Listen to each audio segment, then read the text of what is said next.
მინდა გთხოვოთ იმ სპიკერებს, ვინც არიან, ასე ვთქვათ, ამ სესიაზე, რომ 5 წუთით ადრე იყო ოთახში იყვნენ შემოსული, თუმცა ნაწილი უკვე ოთახშია დარეგისტრირებული, დანარჩენს მივწერე ახლა. მადლობა, სოფო, გთხოვოთ, სოფო. ბატონო, მოგესალმებით, გალბატონებო და ბატონებო, საქართველოს ეკონომიკისა და მდგრადი განვითარების სამინისტროს სახელით. მივესალმები საქართველოს საქსელო პროვაიდერებს. ბოდიში, სოფო, ერთი თხოვნა მაქვს, ბოდიში ჩაჭრისთვის, ძალიან დიდი ბოდიში. თუ შეიძლება გარკვევით და შედარებით ისეთ ტემპში ვისაუბროთ, რომ ჩვენ მათარჯვნება მოვაცნოთ თარგმნა ბოდიში ტექნიკური დაწესებისთვის. მივესალმები კიდევ ერთხელ მონაწილეებს და სტუმრებს.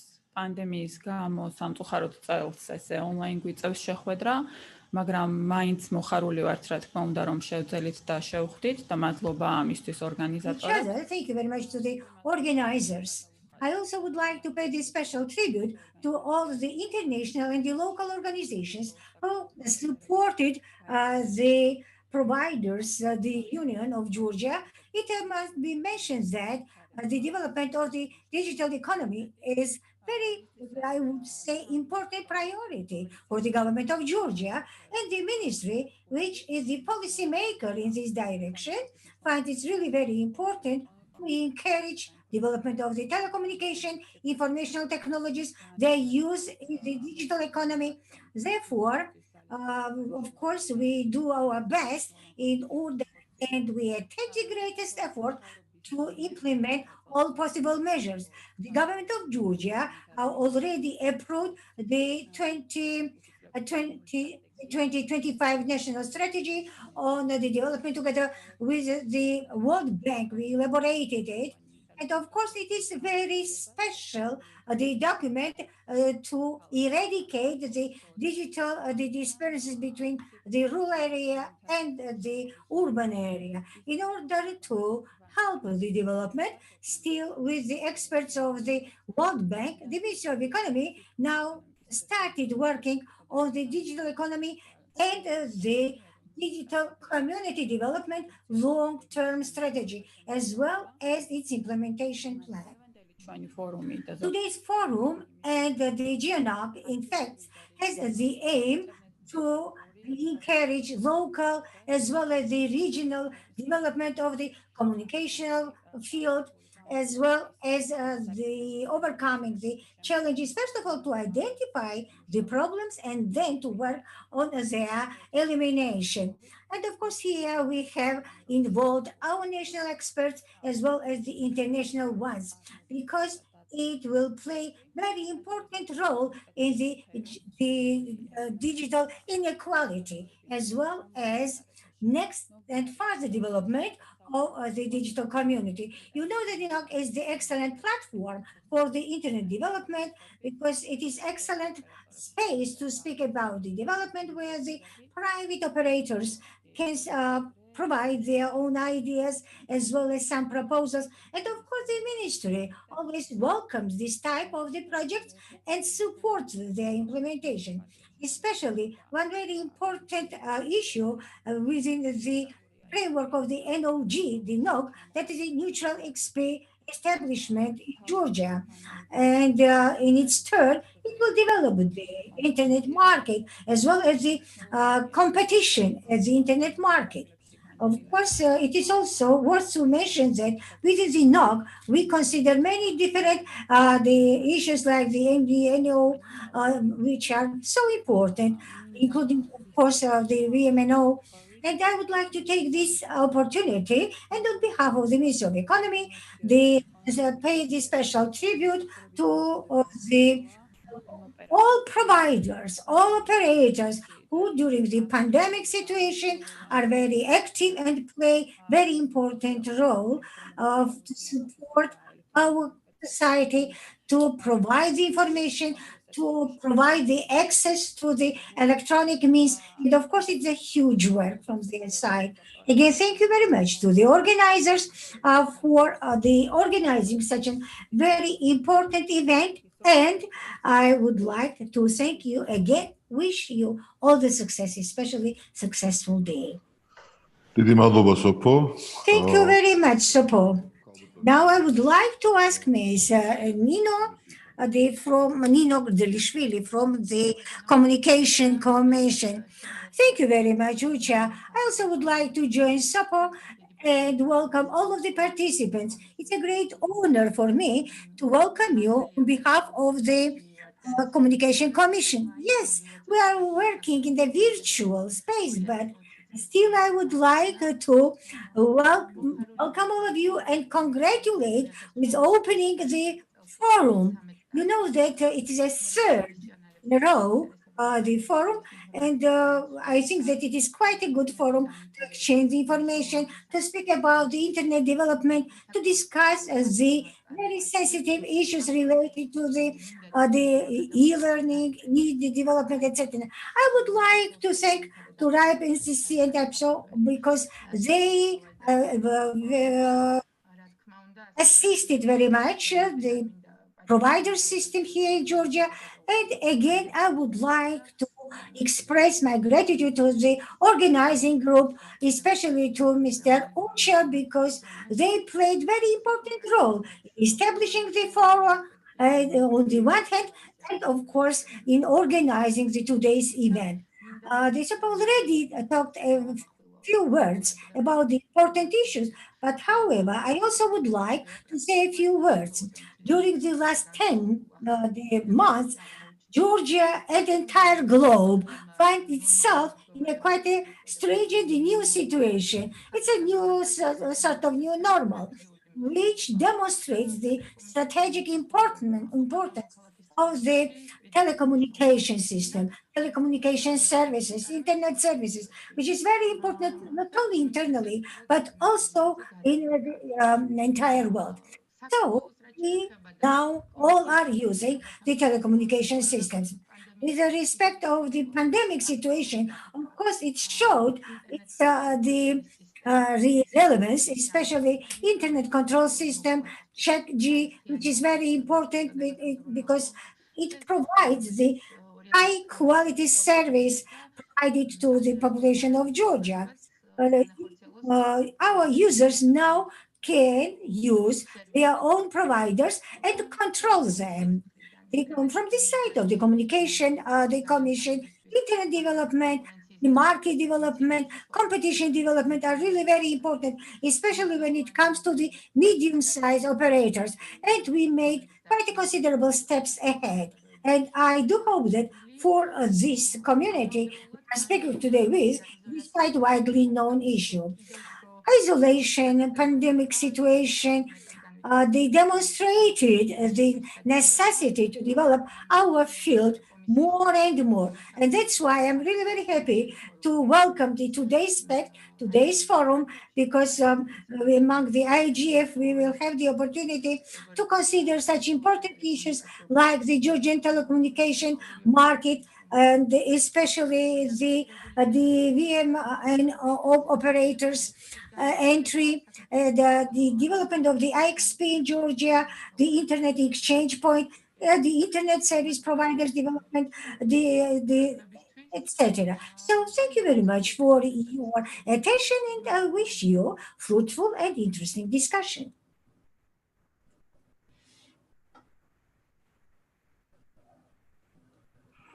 Thank you very much. Thank you very much, Nini. Thanks a lot. And now it's the last speaker, Mr. Vahan of CPN, please. Your welcoming remarks, Mr. Vahan. Dear participants, dear organizers, thanks all for this very prominent event. And it is, I don't even remember which time for me for the participation in this Georgian tech event. I would just like to welcome all from RIPE NCC, from your supporter, from your partner in the development of Georgian telecom industry and internet industry, and say that we are all with you. And this is very interesting that this time we have a new type of event in Georgia that is combined also with the Georgian IGF. That is also a very important event, and we also participate there. I see very interesting topics in the agenda, and as we are providing continuous support to IXP development, but we see there are also the issues of mobile virtual operators. That is the next level of the discussion. And I would just like to welcome also our partners from the Commission, from the regulator, Georgia National Telecommunication Commission, and the Ministry, ISOC, and other counterparts. Good job done. Let's go on.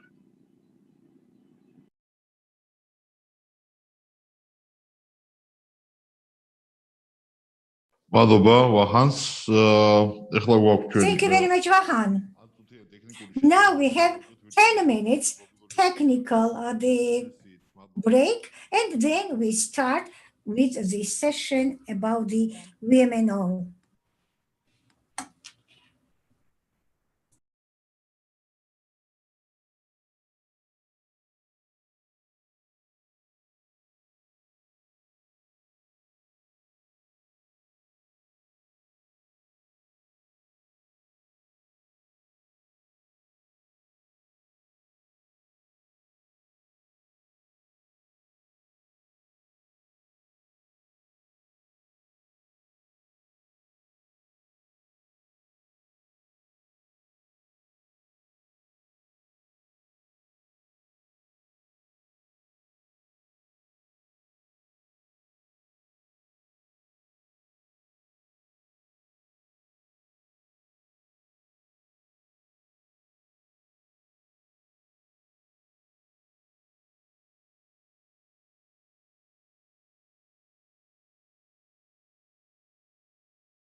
Ouch.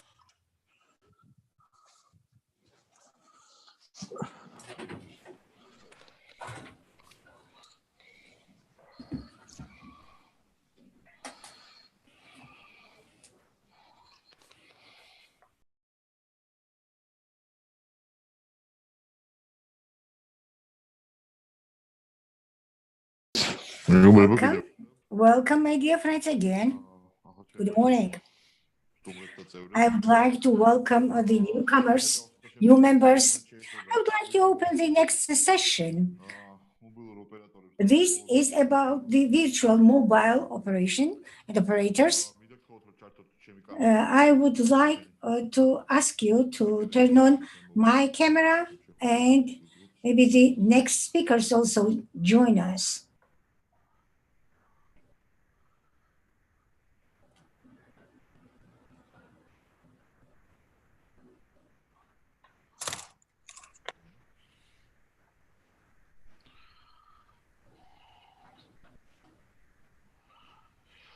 Welcome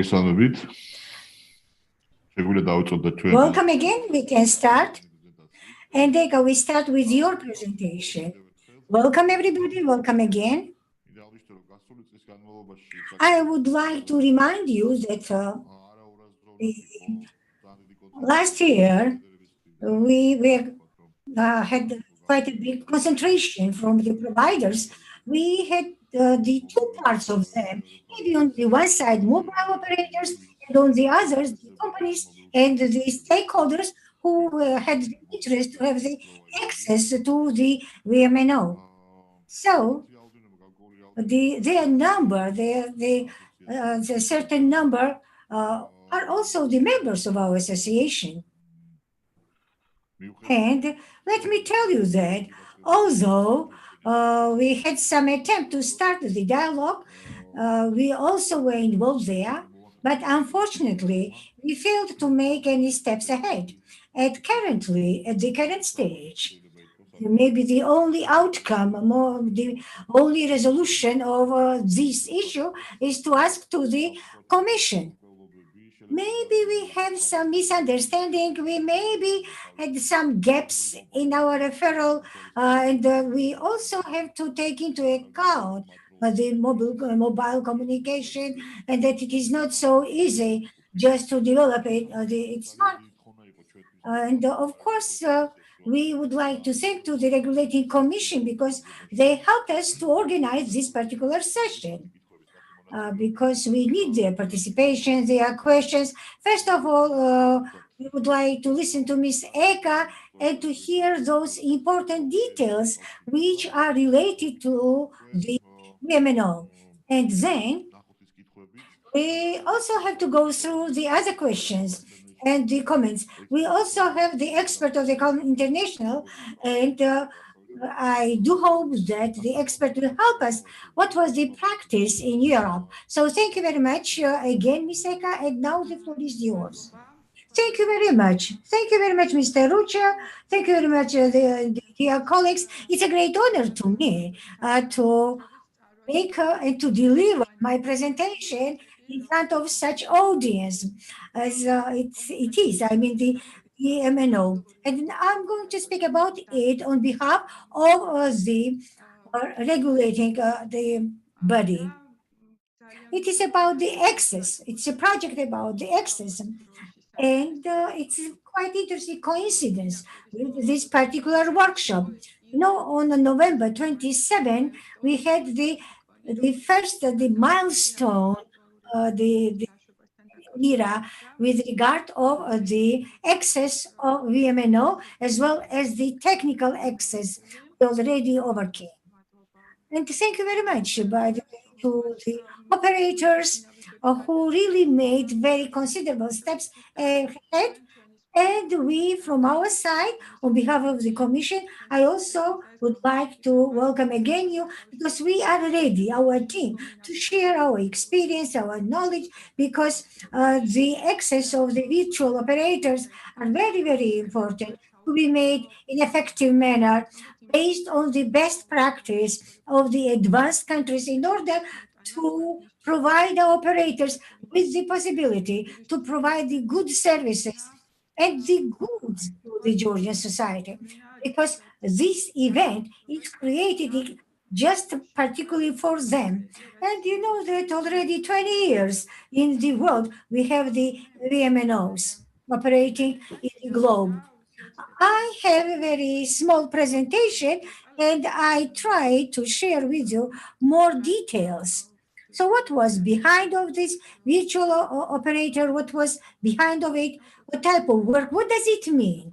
In fact, what what type of good services they can provide to the society in general, and how to achieve so-called win-win situation, both for the networks as well as for the network operators, as well as for the actors, those who would like to provide some innovations and would like to bring closer the services, the improved services to the users.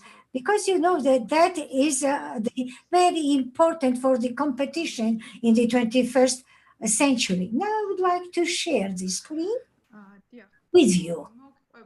Yeah, that is in fact the general overview why we found very important to have the access MVNO in Georgia and what type of courses we have here.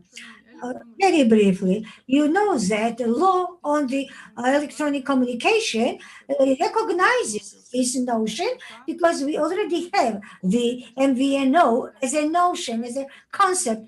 And from the beginning of the 2000 in these Scandinavian countries, we are witnessing the first operators because there was the demand. The first was in Denmark, but the first real and made the oldest operator. It is the Vanil, which is the oldest one. And why it was necessary to extend the MVNO? What preconditions was necessary to have in the market? First of all, it was tariff regulation because the operators tried, first of all, to have some attractive choice, especially for the retail the market, and to have easier the access to the market. It is quite a capital rich. We wanted to, and they wanted to provide the access to both the smaller operators, medium operators, and also the larger operators. The virtual operators has the different modules. There are the several modules. About 4 modules are today. This is so-called delight. It's only the rental reseller. It is operating using rent, and it is concentrated on the marketing. There is also the medium, the operator, or the mobile operators, and they have their own billing. And the third one, which has the fullest, the most full package, it is quite close to the network operator. It is a so-called full MVNO. Of course, it depends on the market demand, and we make a choice of the type of it. Now about Georgia and how we achieved this regulation. As I have already mentioned, there was already the notion in our legislation, and also there was the willingness from the side of the government in order to have the operators in the mobile market to overcome this barrier of the MVNO and have the virtual access in order to propose to the users their services, to offer their services, and also to have some innovations. As we had nothing but the legislative framework, how to start these operations, stakeholders, also the operators. Of course, in addition to the law, which is quite a general provision there, we did not have any formal framework how to make the next steps.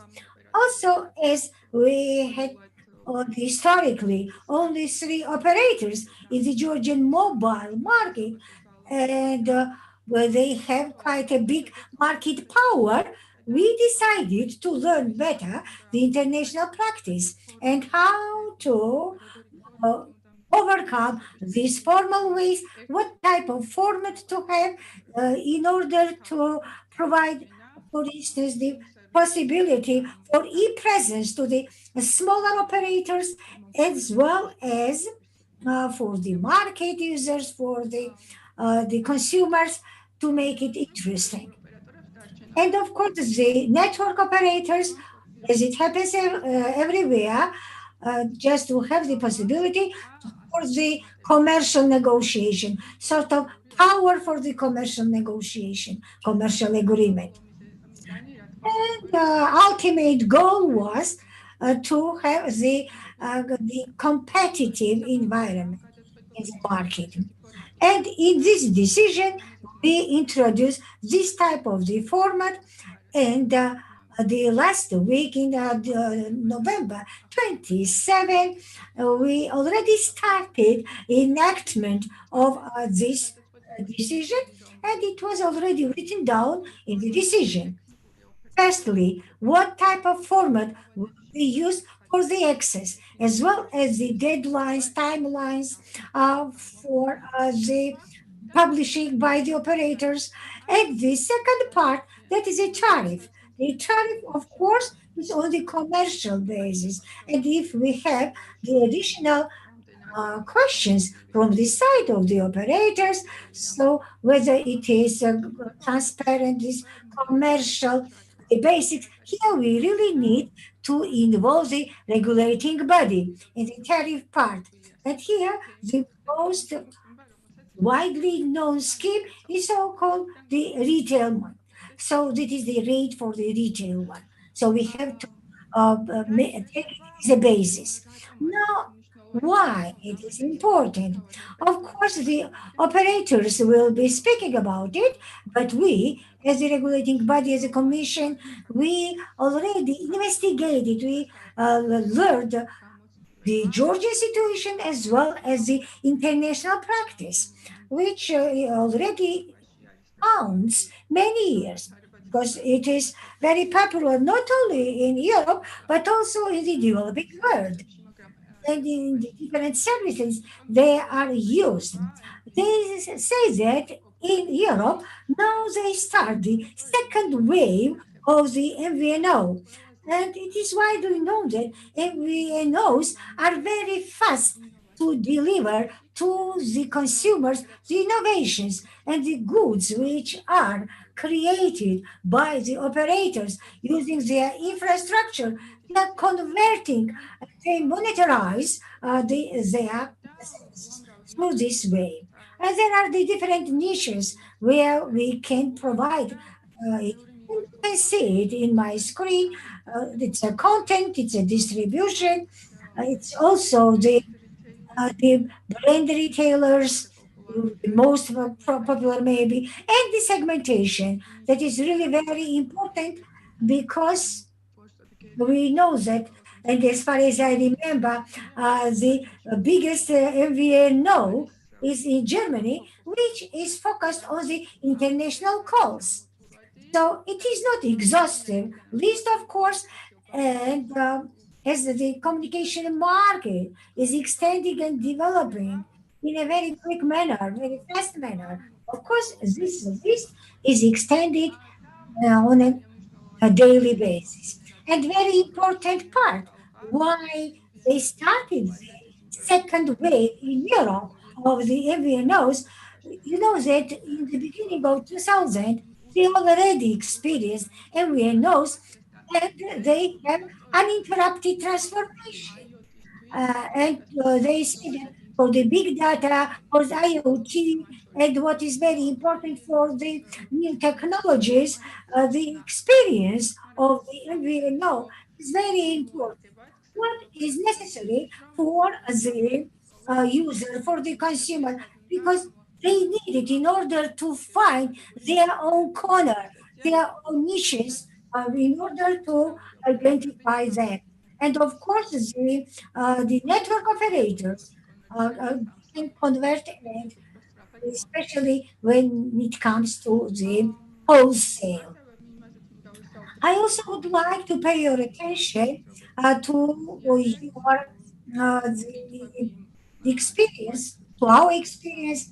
Of course, we witnessed some questions, and the question is very important for the Commission. I already mentioned that together with the new technologies, the MNOs are very flexible. They do not spend much time. They just buy the services.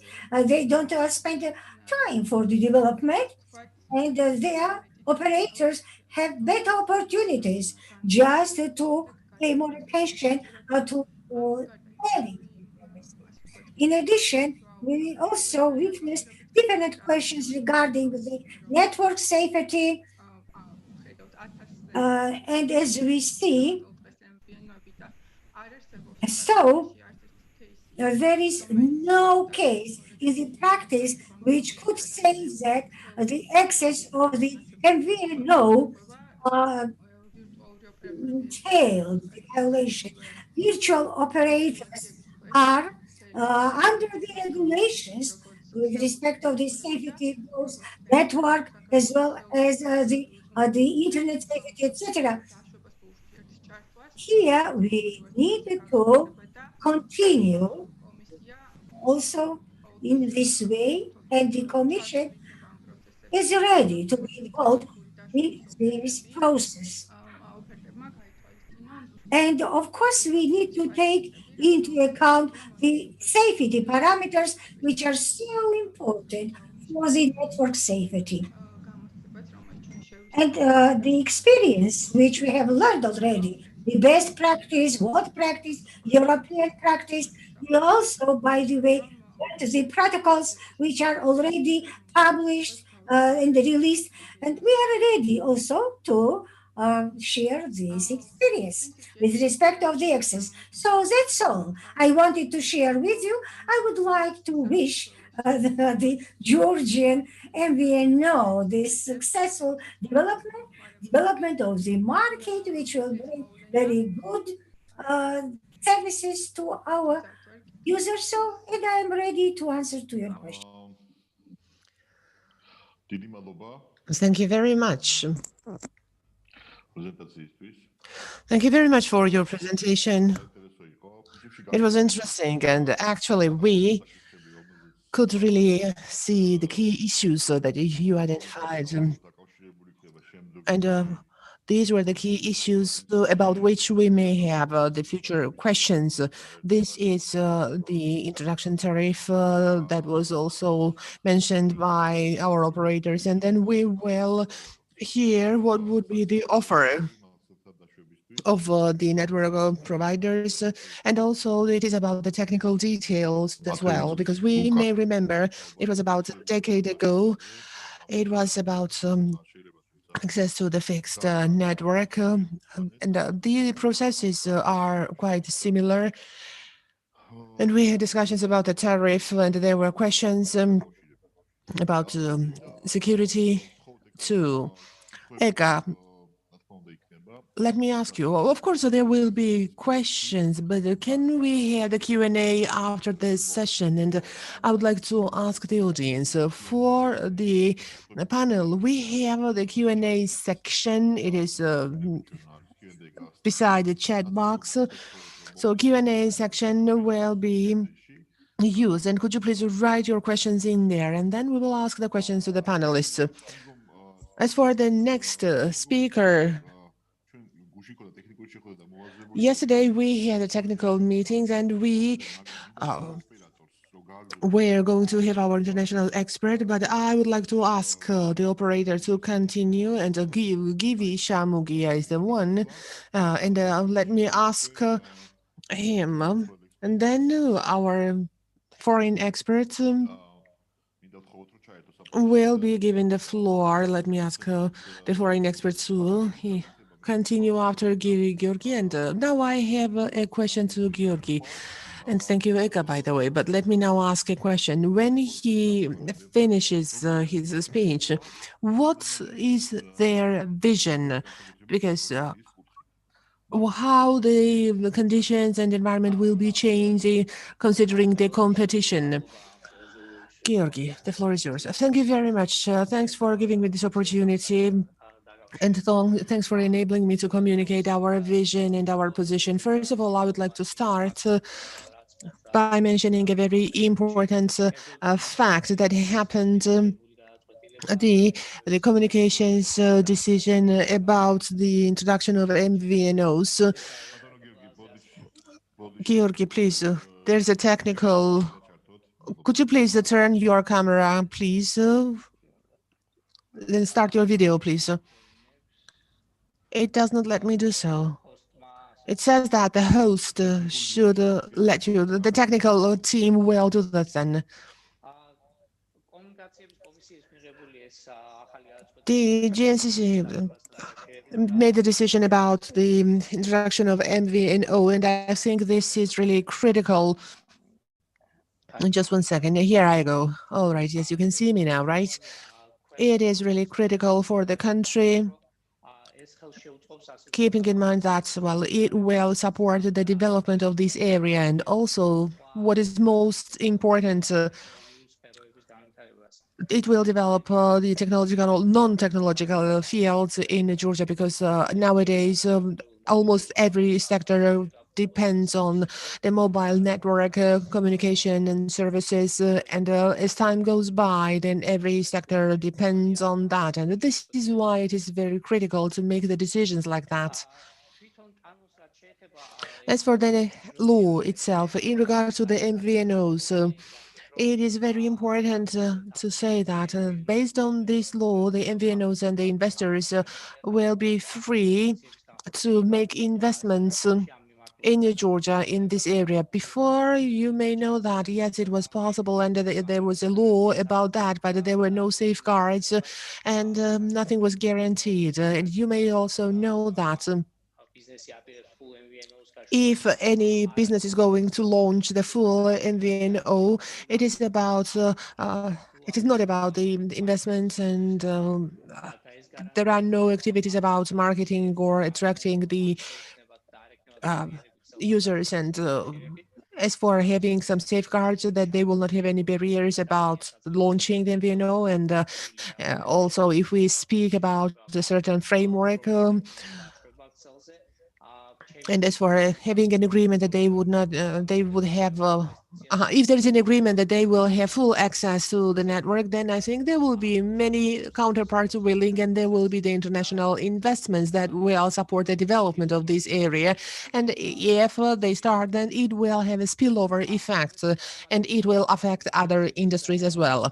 Let me add that as for the Communications Commission, the agency, the involvement will be very important initially, because the relationships between the MVNOs, that should be regulated,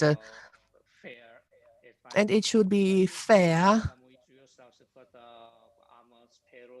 so that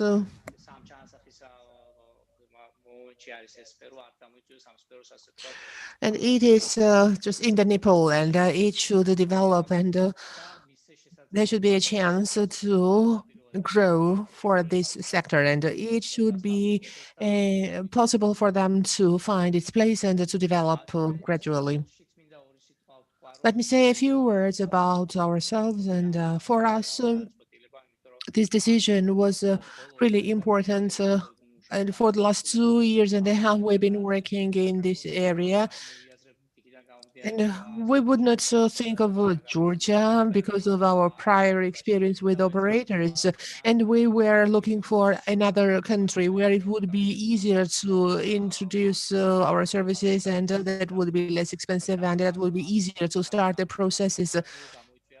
But the law was passed, and our strategy was radically changed. We annulled the previous strategies, and then we decided to make an investment in Georgia and to start from Georgia and to launch this process in Georgia. Let me also underline that in regard to the MVNO, when we speak about the development, and that this development will support other sectors, it is not about only having local subscribers or standardized voice or internet services. There are other businesses as well. And in Georgia, these businesses now need to have a certain type of access. It is not about the operators only, and there are some new barriers. And if MVNOs are introduced and if there is more competition in the market will get healthier, and not only in the field of communication, but also in other areas as well. There will be breakthrough advancement and new businesses will be created that will benefit the country. There will be more investments and more technological developments. Now, a few words about our experience in regards to the communication with operators. Let me say a few words. For the last 11 years, we've been implementing the projects in Georgia that were directly linked to the mobile operators and the simple infrastructure. We had services at every vertical, bulk SMS, short note, and numbers, and MMS, USSD menu service access, also contextual events. This is where we needed to have access in order to provide our services to the users. And sometimes we wanted to have some subsidies and to actually to look at the traffic that was used. But we had communication with all the operators in the market, and as far as there was no framework, and there were many barriers in our communication. And if we were talking about something that was not introduced in the market, usually we would not agree on certain things, and there were many barriers, or they said that we cannot see that in the strategy, or we would get the services, but these were not full services, and we did not get the services we wanted. We just got some kind of services. It was not enough for making our operations successful. And we actually, not only us, but many other companies had a similar experience, the smaller ones and bigger companies. And I promise you, I'm sure that they will tell the same stories. Why I'm saying that? So I would like to underline that when we speak about the benefit, what benefit it may bring, it will not be only in the area of communication, it will benefit many other sectors as well. And the influence and the impact will be positive, and it will result in the breakthrough in the country. And before I start talking about other things, let me underline that. And Eka also mentioned that this field is changing. This is changing radically, drastically, and the revolution has already started in this area. And the revolution started in every direction is for networks and the vendors, and also it started in regards to the open introduction and launch. Let's say the US, there are many MVNOs, and not necessarily they do not provide services to the ordinary users. They provide services to the companies, and they provide the services that other verticals need, micromobility, for example, and others. Now, as for micromobility, we can see in Georgia that there are already 5 operators, and they have introduced electric scooters, scooter sharing.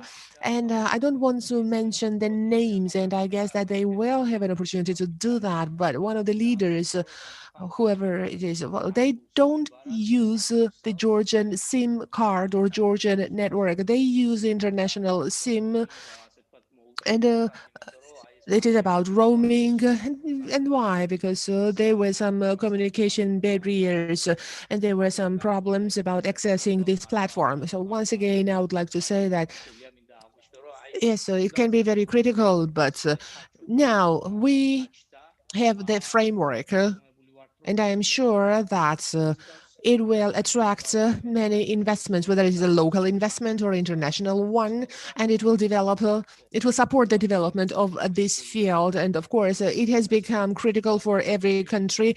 And in the nearest decade, it will be one of the most important fields for every country. As for ourselves, we are a startup. We started about mobile core network elements. We work for development, and we are chief members in the ONFF Open Network Foundation. We're the members of them, and we have two reasons to work to create, not if not fully but partially, mobile core network elements. It should be fully software defined, and also the second vision we have. The mobile operators, whether it is MVNO or VNO, or they should be transformed into the communication platform as a service. It should not be only providing services, voice and data. It should become a platform, and there is nothing wrong about that, because this is the most sustainable and profitable business. And that uh, can and resist, and they can be resilient. And if we are introduced to Georgia, we want to have the full service of MVNO, and of course we will provide services to ordinary users, and we have initiated. This can be ordinary businesses or corporate customers, but they don't need voice and data. They just need solutions. And there are ordinary users, so-called unconnected, as we call them, and there are subscribers, but they do not use the internet. And when we did the survey, there's a up to million. They do not use the million, not because they don't need it, but there are some other problems. There can be because of social conditions and other problems. And targeting is very important for the country and for the businesses, because the more users we have online, the more successful we can be economically, and there will be more turnover in the economy. Georgi, we have only 2 minutes to finish, and all right, I'm about to finish, and let me say a few words now. Let me say that I'm sure that, well, there will be many other willing companies to introduce other services, let's say billing services or other innovative technologies. Last but not least, let me say that there was an opposition or confrontation. So why do we need it one? But as shown by the practice, it will provide support to many fields. It will introduce so many innovations. But let me say that I don't believe it will happen, but let's say even if it is not successful, or even if we do not have sufficient resources or competencies during the first wave, it will do no harm to anyone, because we will get experience. We will see what mistakes we made. This will be a lesson learned that will be useful for the regulator and also the mobile operators as well, because this can be the basis for us to learn more, to uncover or find some new niches. And by the way, there is a good example in Georgia, and I will finish by saying that, let's say, fintech and financial services, the regulations were simplified. We may remember one of the services, let's say, self-service payment terminals, pay boxes. They were introduced in the country, and we know what happened. And also, there were some, not the resistance from the banks, but there was skepticism. But then we know that all these services were developed, and now it's developed e-commerce and other services, and the banks were involved in the vertical. So hence, let me say that yes, it is very critical, and I think it is a very important decision for the country and for the companies involved in this field. Thank you. Thank you, Georgi, for a very interesting discussion, and for promoting interesting issues. And indeed, it was very important. First of all, to me, it was interesting that as for IoT development, that will depend on the operators, but the mobile operators may have different opinions, and they may think that for the development of IoT, it does not matter whether it's virtual operators or others. But that's an example that you provided, Georgi. It is interesting why these operators needed to use not local SIM cards, and this is important. It was about access to signaling plane and not the standard user plane. And I'm sure that even if they ask them, it will not be easy for them to access because they may not have solution because of security issues and so on. I understand, Georgi, but we have two questions. Right now, I would like to ask you to turn off the microphone, but stay with us. And then if we will have the questions, our foreign expert, Veronika Okarova, and she represents Full International, and it supports Georgia in many areas to develop. And before Veronika joins us with her presentation, I would like to ask two questions for her. How much the situation was changed in the country by the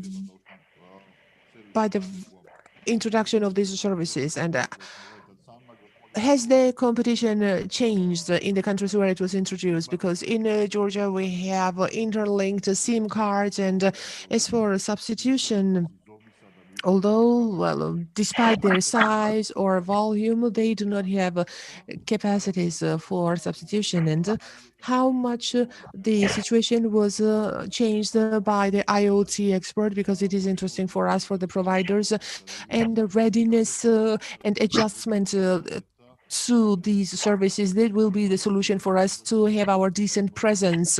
Veronika, the floor is yours, and could you please start your video as well and unmute yourself? Yes. Hello, good morning. It's a bit too early here, so forgive me, my voice is still slightly cross. I'm still waking up with my coffee. Can you see me okay? Can I start sharing the slides? Everything is perfect. Go ahead. Yes, sure. Yes. So how do I share my screen? Should you enable me to do that? In the center of the screen, you have to have share screen button. No? Yes, I see that now. Yes. Yeah. Excellent. Yes, thank you. Mm-hmm. Yeah, please.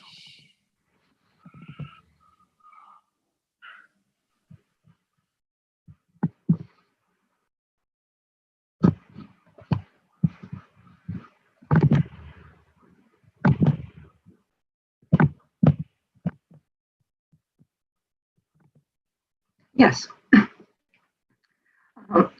First of all, I would like to thank GNCC Comcom for inviting me to join this early morning panel. In my presentation, I would like just to highlight a few historical trends, the evolution of MVNOs, and also perhaps address a few challenges that we may see with the 5G.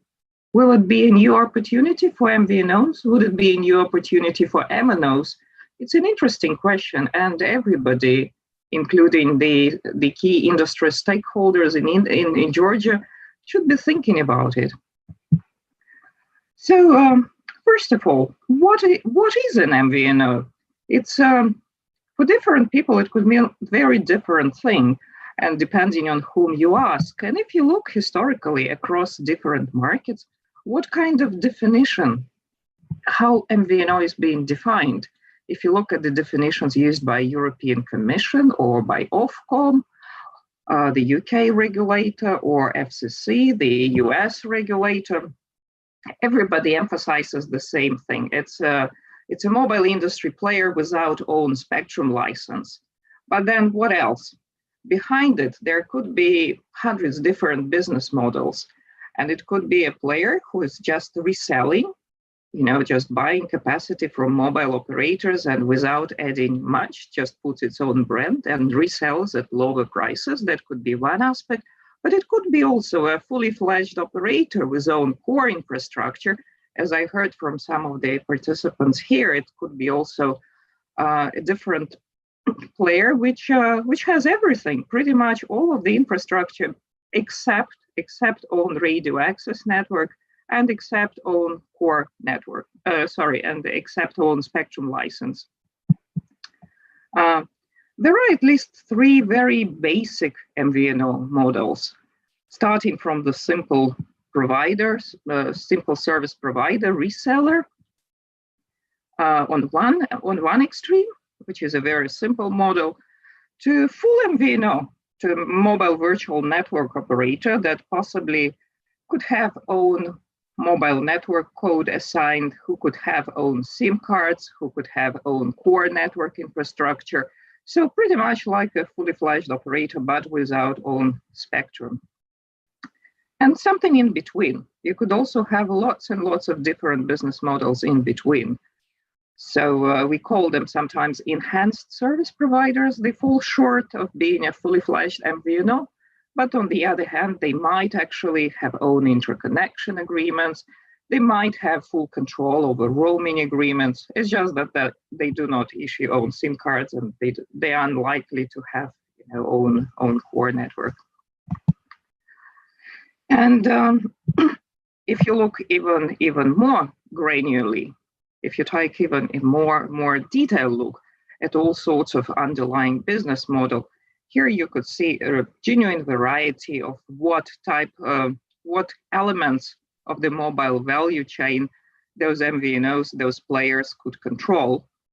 For example, one of the recent trends, well, not that recent actually, the model emerged with the introduction of 3G, but now it's becoming more popular across many European markets. The model of mobile virtual network enablers.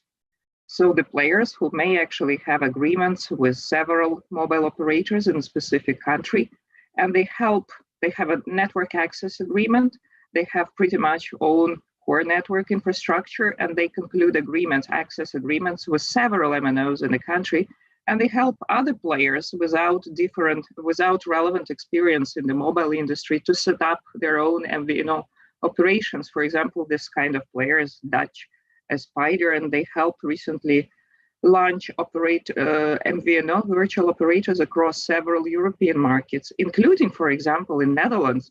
They helped T-Mobile to set up its own MVNOs with this help of the Spider. And then I mentioned you have full MVNOs, you have light MVNOs, you have simple resellers, and different models might fit different players, and also some models might likely to work better in certain markets.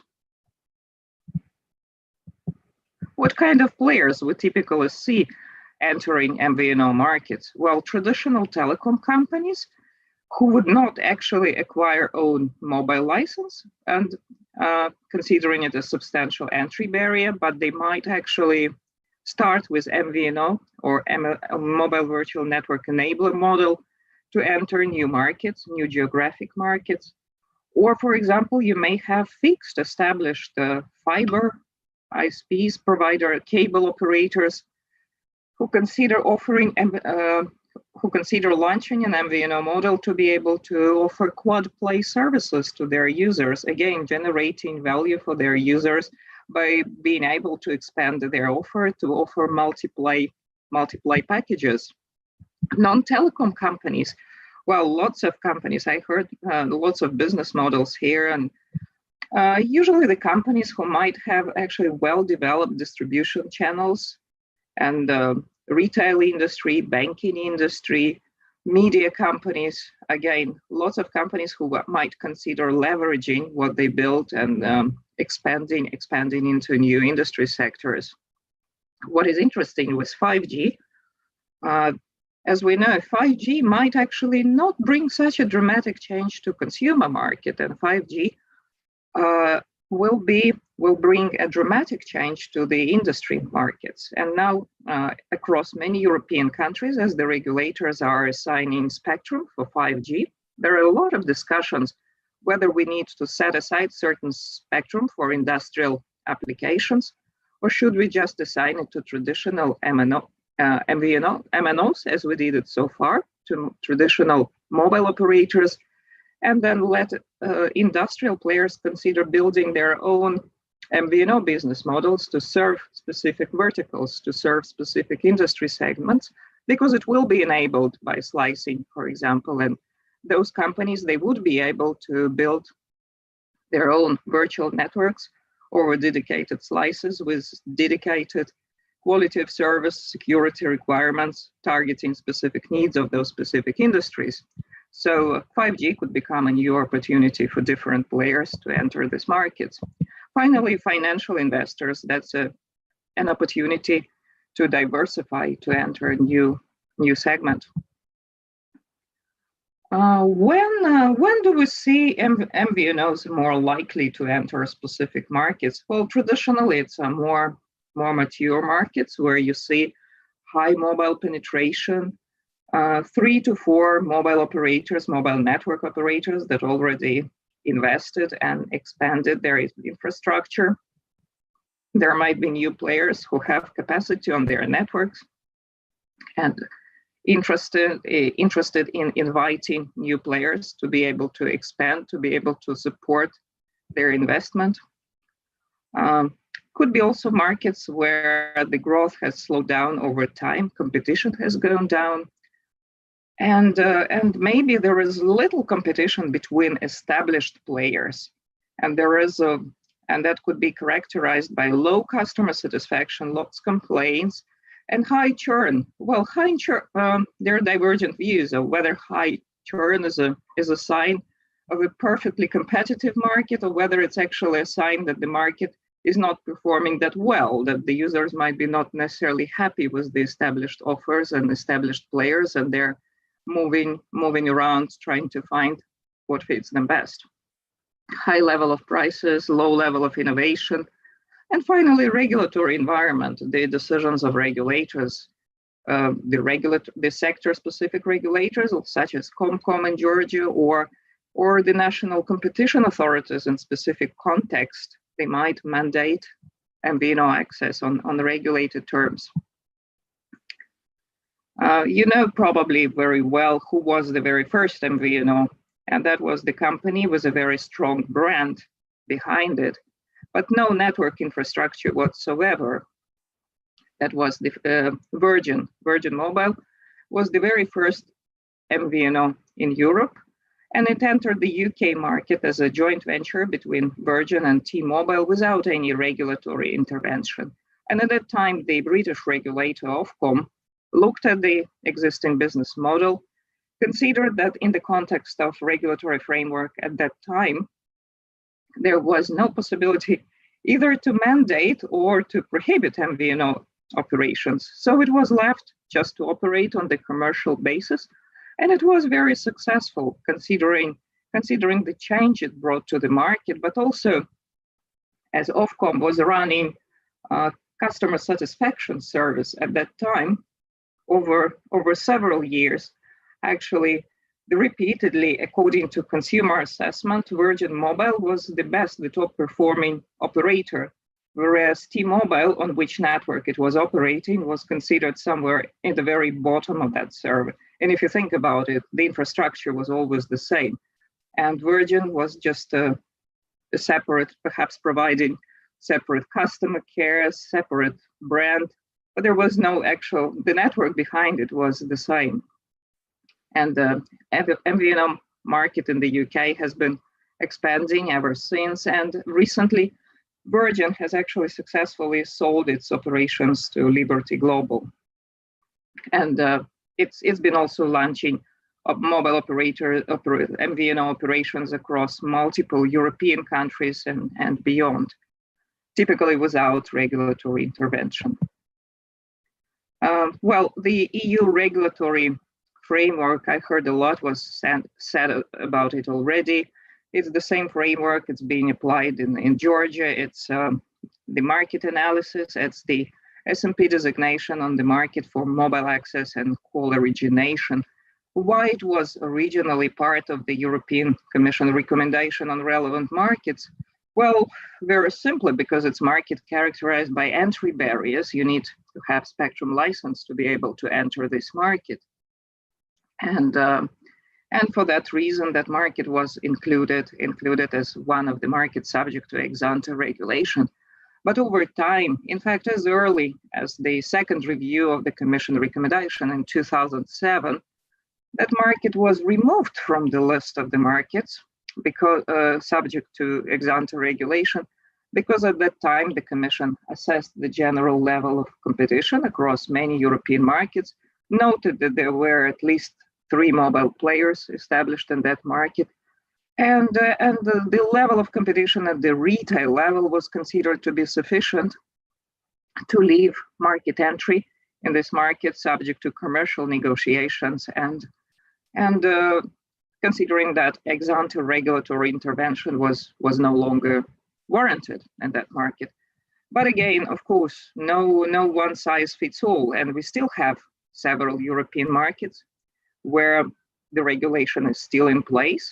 In some countries where the regulation was historically applied, but recently withdrawn. And either you have interesting markets with small European markets with unusually concentrated structures. By that I mean, let's say a market where you would have one big historical player with unusually high market share. Cyprus, Norway is that type of market. And so those markets, you have one historical player who's still having an SMP in this market. Cyprus, by the way, the regulation was recently withdrawn. Norway, it's still in place. You also have markets, Slovenia, Iceland, also those markets, they have applied historical regulation, and MVNOs were able to enter that market. For example, Slovenia is one of the examples that multiple MVNOs have entered that market thanks to the regulation, and one of them was a major cable operator who didn't have possibility at that time to buy own spectrum license, so it acquired its host network, Tush, and Telemark is one of the biggest, most significant multi-play players in that market, offering cable TV bundled with fixed and mobile services.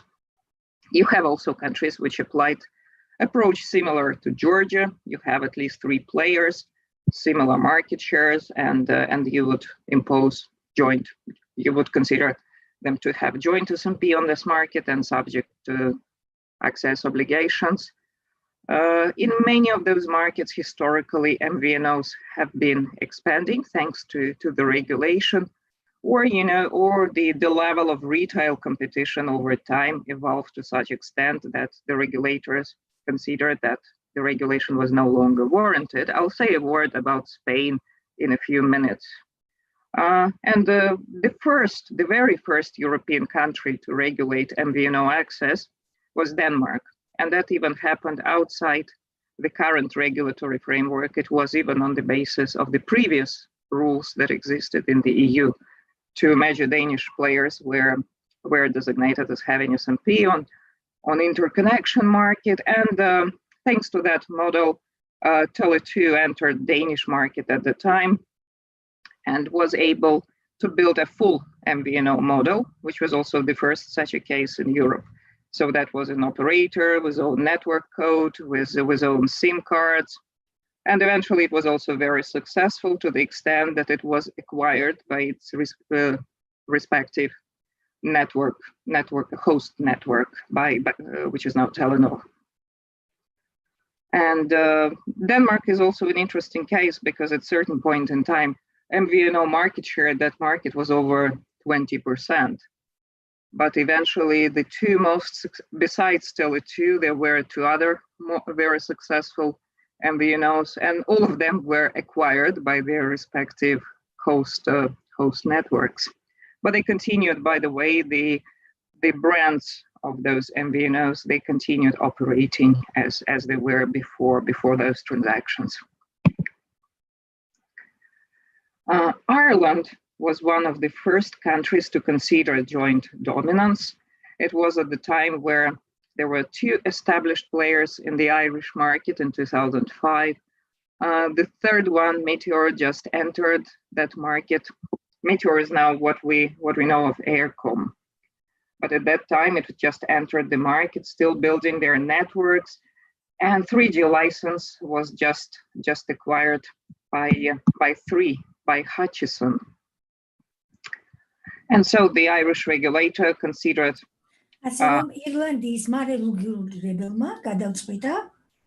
Sorry? Sorry? No, everything. Nothing. I'm just about time shifting, that's it. The time, yes, I'll speed up. Thank you. Now, just to say that the Irish decision was the first one of the kind, but it was appealed in the court. And Spain was the next country, very mature mobile market with 3 established players. They had similar, well, market shares looking a bit like in Georgia. You could see the numbers. It was back in 2005, and no MVNO was able to enter into wholesale agreements with any of those established players. And so the Spanish regulator concluded that the market was highly concentrated and sufficiently transparent for mobile operators to coordinate their actions and to prevent the entry of MVNOs. So all 3 Spanish mobile operators were designated as having joined SMP, and over time, we've seen multiple MVNOs entering Spanish mobile market. Around 25 MVNOs entered the Spanish market. 50% of them, about half of them, were full MVNOs, so meaning with own core network infrastructure, with own SIM cards. Lots of consolidation has been happening in the Spanish market. So what is interesting, if you look at the data by Spanish regulator, you see MVNO market share, it reached around 13% by 2015. But then what happened? 2 of the major mobile operators, Orange and Vodafone respectively, they acquired their biggest MVNOs, building very successful converged players. So now they're integrated into, by the way, one of them was cable operator, Jazztel, another one was a fiber provider, fiber fixed operator. They're now integrated into operations of Orange and Vodafone, but they clearly help to build up Spanish market, generating value for consumers and also driving not just mobile market, but also the fixed market. So Spain is now one of the most competitive and dynamic fiber markets in European Union, and also one of the markets where converged offers are really blossoming. Antitrust remedy is another example. That's typically a regulatory response to market consolidation to maintain existing competitiveness of the mobile market. You've seen this across several European markets, including Austria, Germany. Germany is yet another interesting example where MVNOs reached around close to 30% market share, and one of the most successful MVNOs enabled by regulatory remedies recently become a 5G, recently entered German market also as a 5G player, acquiring spectrum over time, Drillish. Ireland, similar story. And again, we see across many markets going beyond Europe, we also see that digital platforms such as Google, they're entering MVNO markets with very interesting, with very innovative offers.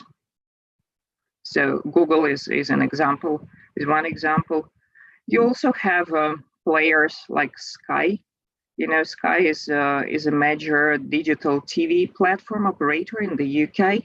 They recently entered MVNO market, being able to leverage their digital TV platform, so offering access to their digital TV services to their providers, to their users, and they also are able to offer interesting approach to interesting tariff structure, and also interesting approach to data users, enabling enabling their mobile subscribers to save their unused data over months, to roll it, to accumulate in a piggy bank over several, even up to 3 years. So again, that's just yet another innovative business model, and clearly we see more examples. Usually, MVNO market is quite unstable, so we see you see new MVNOs, they come and go. Some of them are very successful. Some of them, they might never fly. If they are successful, what happens next? They might move up the value chain. They might acquire their respective host networks. I mentioned Slovenian example, Belgian example is yet another story. Telenet, one of the biggest Belgian cable operators, acquired KPN operations in Belgium, acquired KPN mobile subsidiary, and or they could be other way around. The host network could acquire the respective MVNO. So just to conclude, MVNOs historically, from regulatory perspective, they are a policy tool to stimulate service-based competition in the mobile market. They clearly add value to the market competitiveness.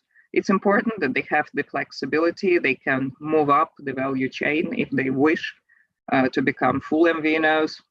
And traditionally in most countries, this model emerged on commercial basis, but we also see lots of examples in Europe that regulatory intervention has helped and contributed to generate value for consumers and brought more competition, not just mobile markets, but also thanks to creating new converged players. It clearly benefited the whole market. And 5G could be just yet another new opportunity, and perhaps it's a bit too early for the debate in Georgia, but clearly in the context of spectrum assignments, also the regulator might need to think ahead, and also what model would be best suited for Georgian markets to welcome new industrial players, and maybe MVNO would be the right tool. So I conclude here. Thank you.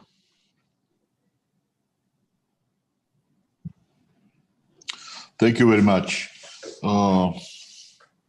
Dear Veronica, it was super informative and really very important, and we have a few questions also.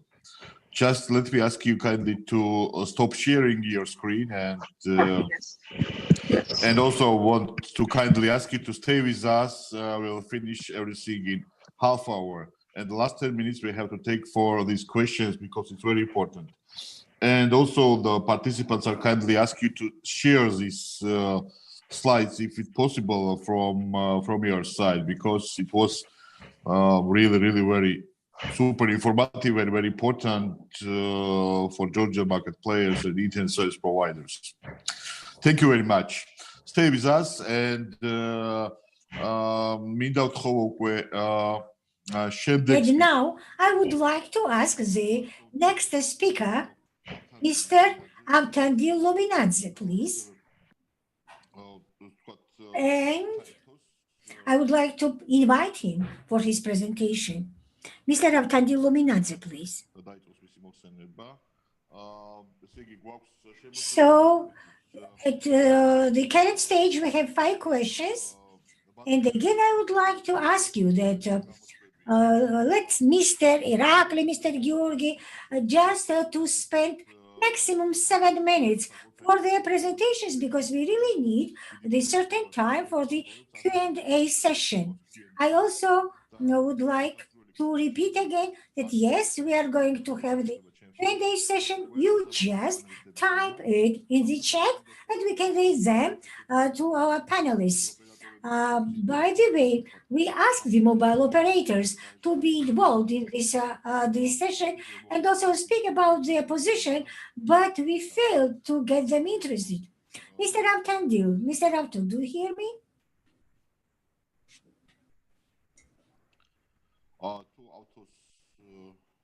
Hello? Yes, Mr. Avto. Yes, camera, please. Would you please to turn on your camera? Excellent, excellent.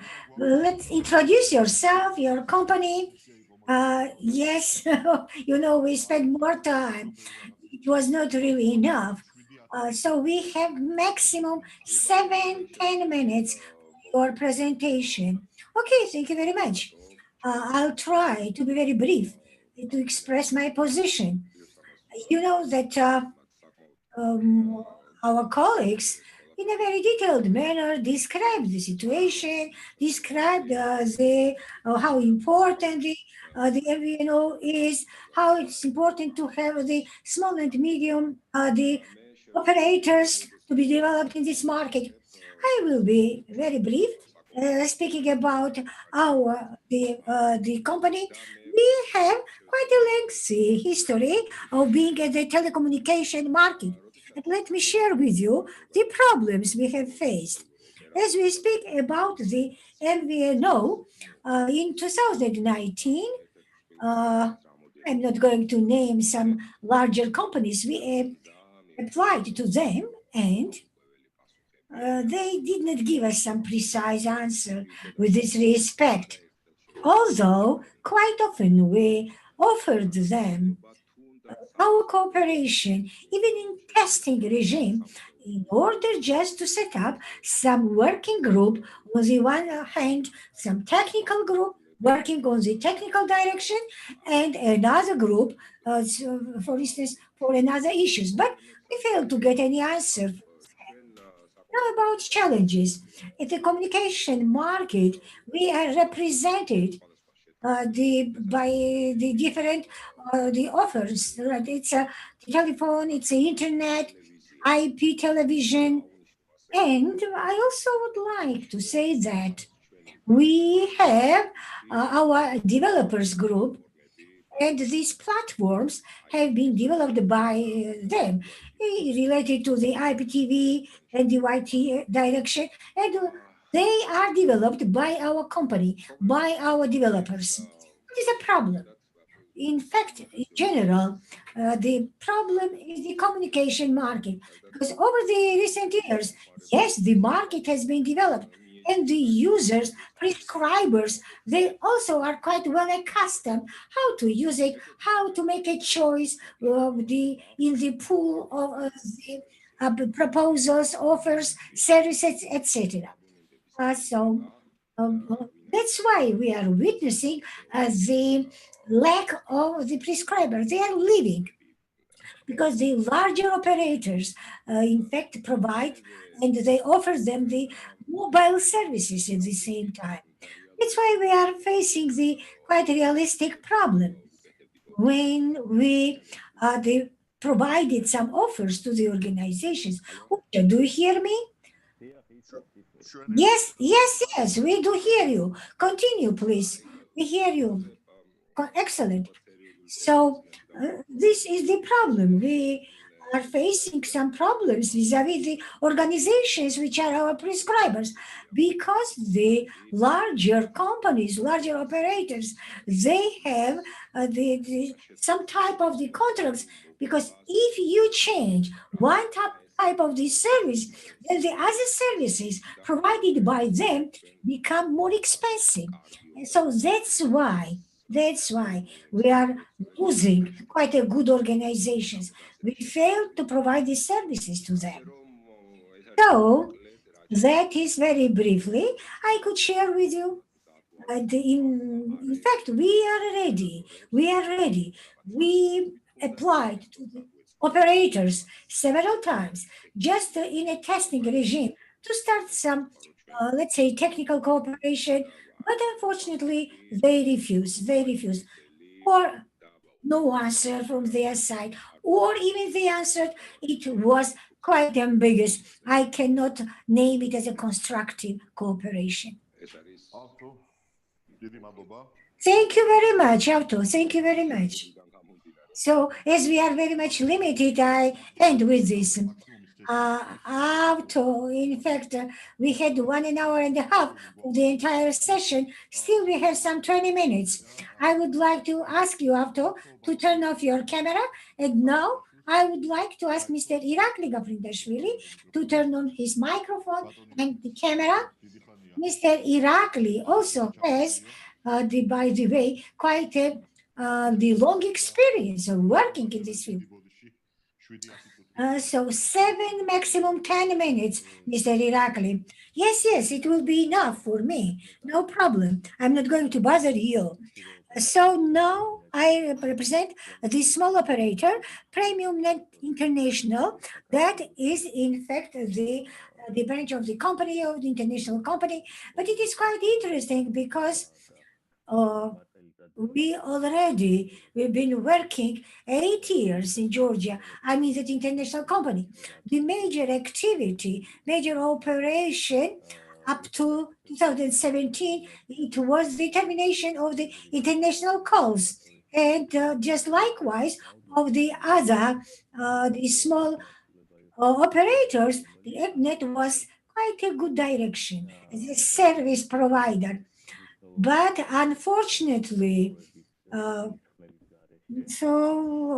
unfortunately, maybe due to the effort, let's say in quotes, of the larger companies, we have been removed. I mean, small operators, we have been removed out of this business because they started the new regulation of the tariffs. And in fact, it made impossible for such organizations as our to work. All small operators suspended their operation in this field. So what is the picture today? Of course, it is very important to refresh the models, and still we have some possibility to introduce some innovations, some novelties, and go back to the market because we really need the major directions to be updated to the modern forms of the business. Business, I mean, in our field. That is very good step ahead. And as it was already mentioned, this is the obligation of the powerful operators. And they had this obligation, by the way, and yeah, the mobile direction, because the legislative regulation was not well implemented in the life.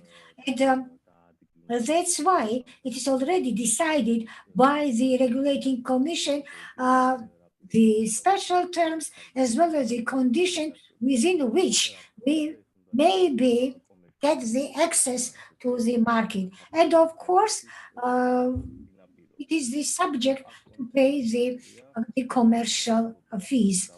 The commission was not involved here, and they provided the bigger companies just to decide the fees and the tariffs themselves. I think that it would be the most important component if we really need to develop the MVNO in Georgia, just to revisit the issue related to the tariff, to the pricing, how it shall be elaborated, developed, etc.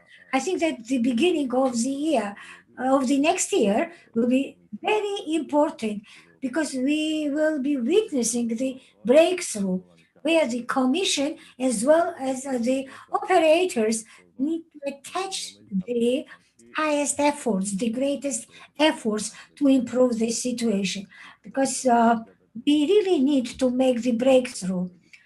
Even for the bigger operators, larger operators, because the existence of the MVNO requires the regulation of the retail tariffs.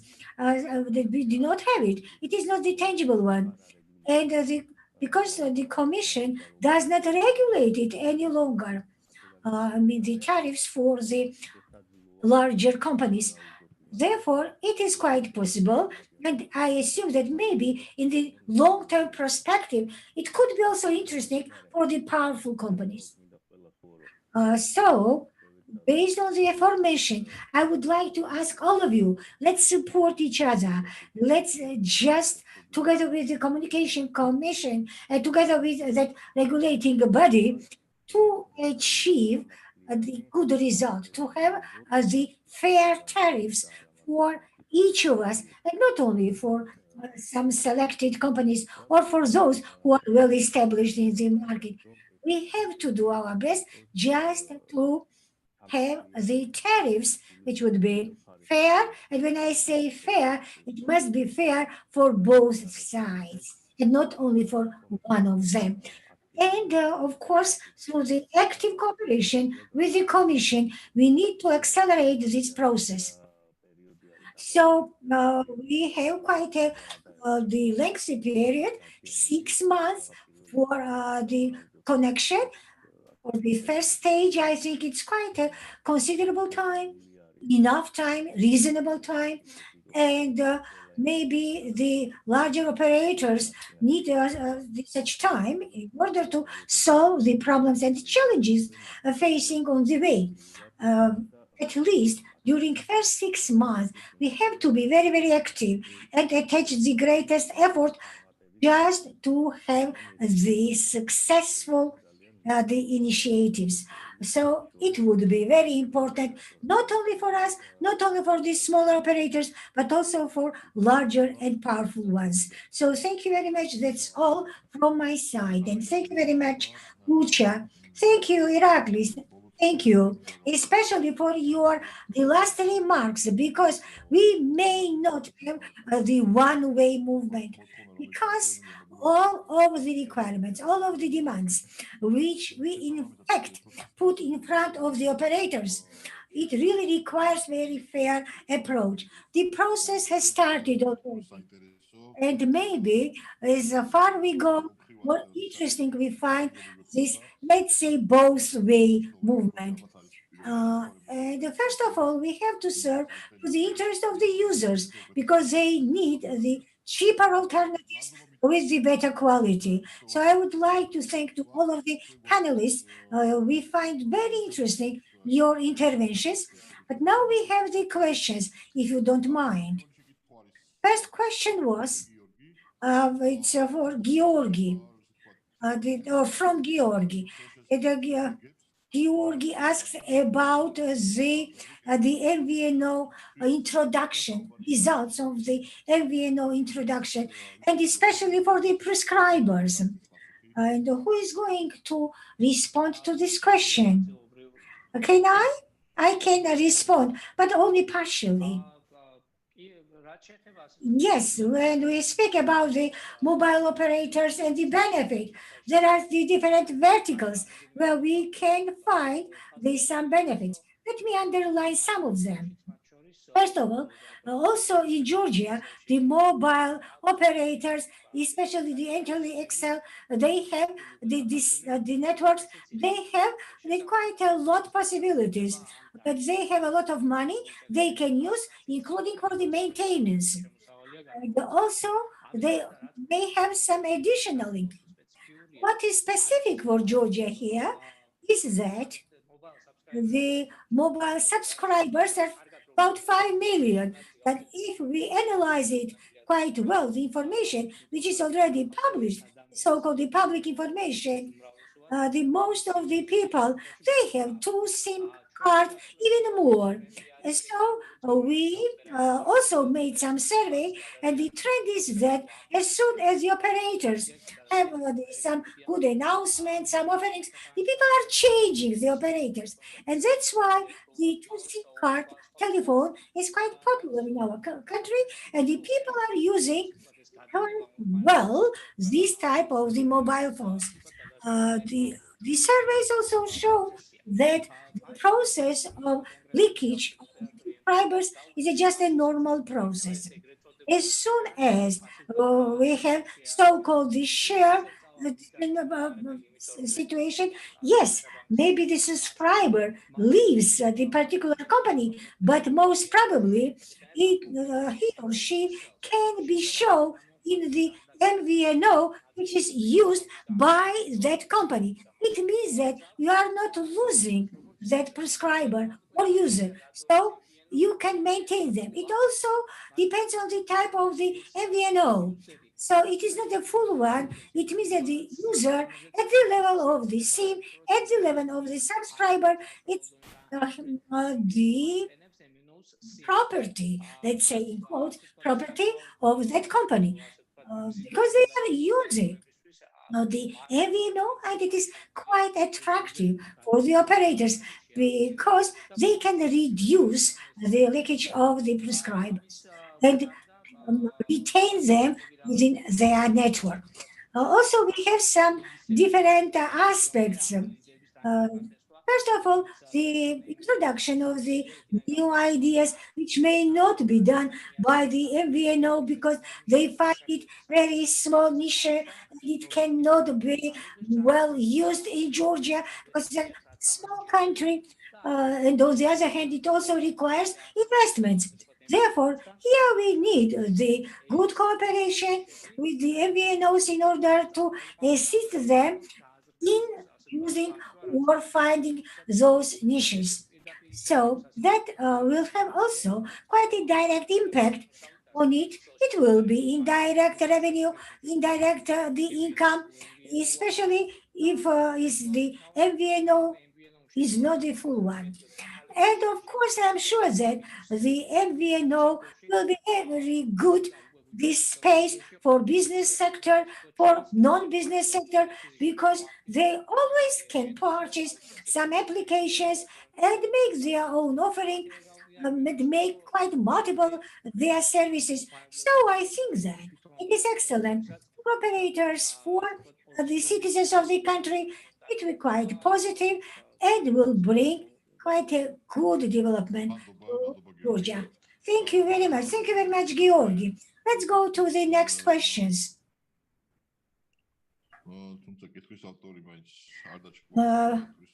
No, I would say that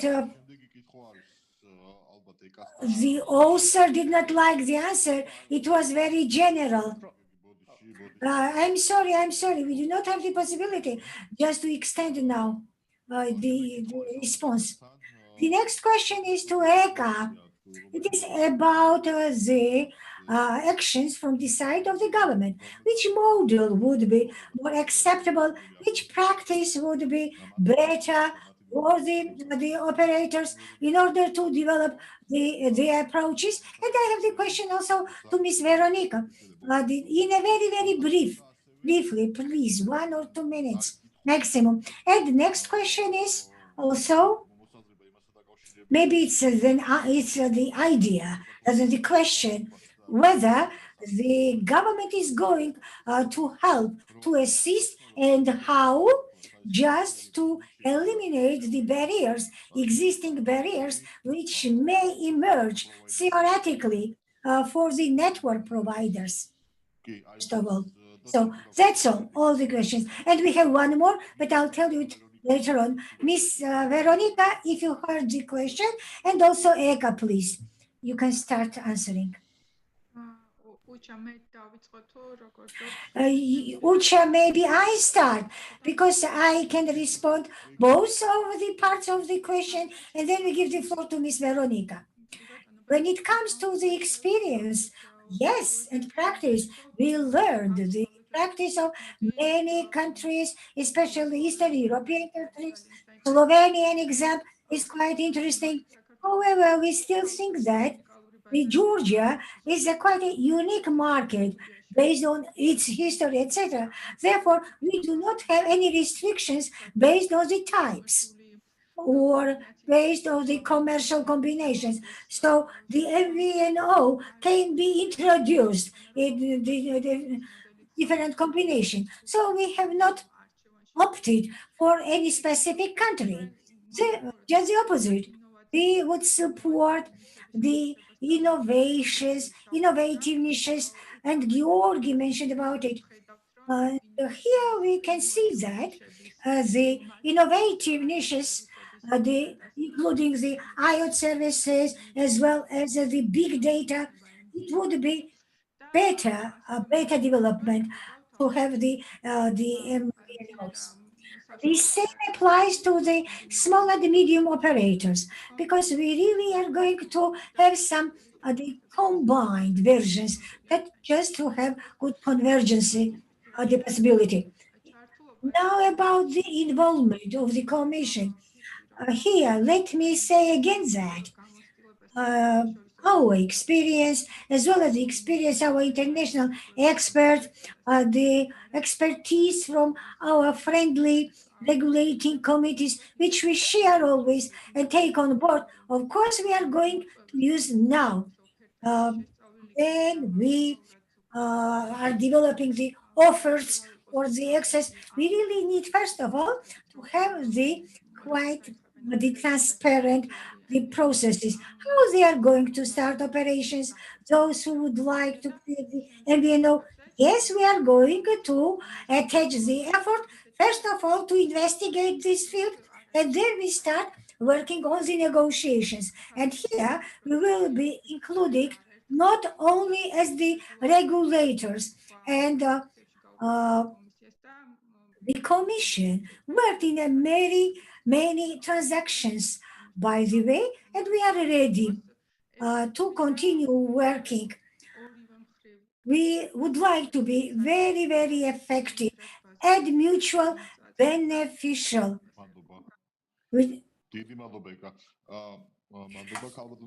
Thank you very much, Eka. And if you got the questions, Yes. did you? Yes, I have the. Thanks. Can you hear me? Okay. Perfectly. Yes, just we need your camera on. Yeah. Do you see me? It's on. No. Yes, we see you. Yes. Well, on the point of whether the regulator, the government should support a certain or should promote a specific model, I would say it's not the role of the regulators to decide which model would survive on the market. The role of the regulator is to create the maximum enabling conditions for different players to enter the market and to try and experiment. And some of them might fail, some of them might succeed. But clearly in the Georgian market, just based on what I've learned over these few days, you could clearly see the niche markets, which could be perhaps better served, better addressed by new players who have more expertise in certain industry segments, or understand better the specific needs of specific consumer segments. So why not to let them enter the market and try? And I'd say that what is needed from the regulators is to be open to this new business models. I could not agree more with what Georgia said just before, that really for mobile operators, they shouldn't see MVNOs as a threat, because it's also the way to stop churn in a way, because if the users stay, in a way, they would still stay on the networks of mobile operators rather than switching to another networks. And the operators would still have wholesale revenues, whereas new players would use capacity of those operators, but they might actually come up with better proposition for consumers on those networks. Yeah. Yes, Didi Madhova. Thank you very much. Thank you very much. For your intervention and really amazing presentation. I'll switch to Georgian. Thank you again. Didi Madhova ყველას. მინდა თითოეულ პანელის I would like to thank everyone, and I would like to thank every panelist. It was clear that the questions that were asked, and we are getting more and more questions, but I have to apologize. Please do not think that, we just have to break for 5 minutes and then we will start the next training. And from our side, we can say that our association with the No Bender Without, we are going to organize a roundtable where we will have a detailed discussion about the technical issues. And once again, let me repeat that. Fortunately or unfortunately, small and medium businesses, they do not have an alternative left to become the virtual mobile operators. considering the circumstances that we have in the market. We are not saying that this is whether unfair or, but this is about a triple or quadruple offers, but we have to cope with that somehow. I would like to thank everyone, the panelists, and also those who were very actively involved and those who asked the questions. The presentation will be uploaded on the GeoNOG website, and if you can personally send us an email, then of course we will send it to you. And I will announce a break for 5 minutes, and then we will start with RIPE training, and then we will continue with IXP issues. And this is what we will be doing during the rest of the day. So see you in 5 minutes.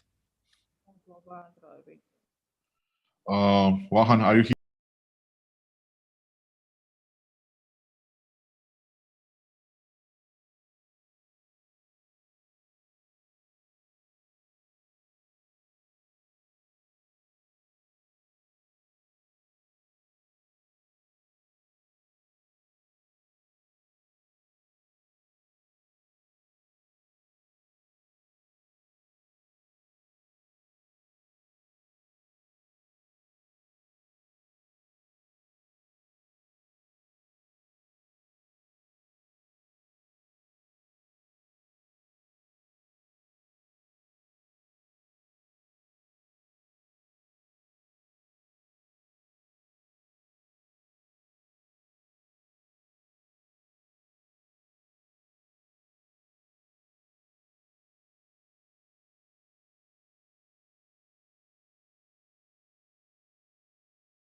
connected us and joined us connected to the Zoom now. I would like to ask Vahan, Christian, if you can hear me or hear the translation, please. Do you hear us? I hear.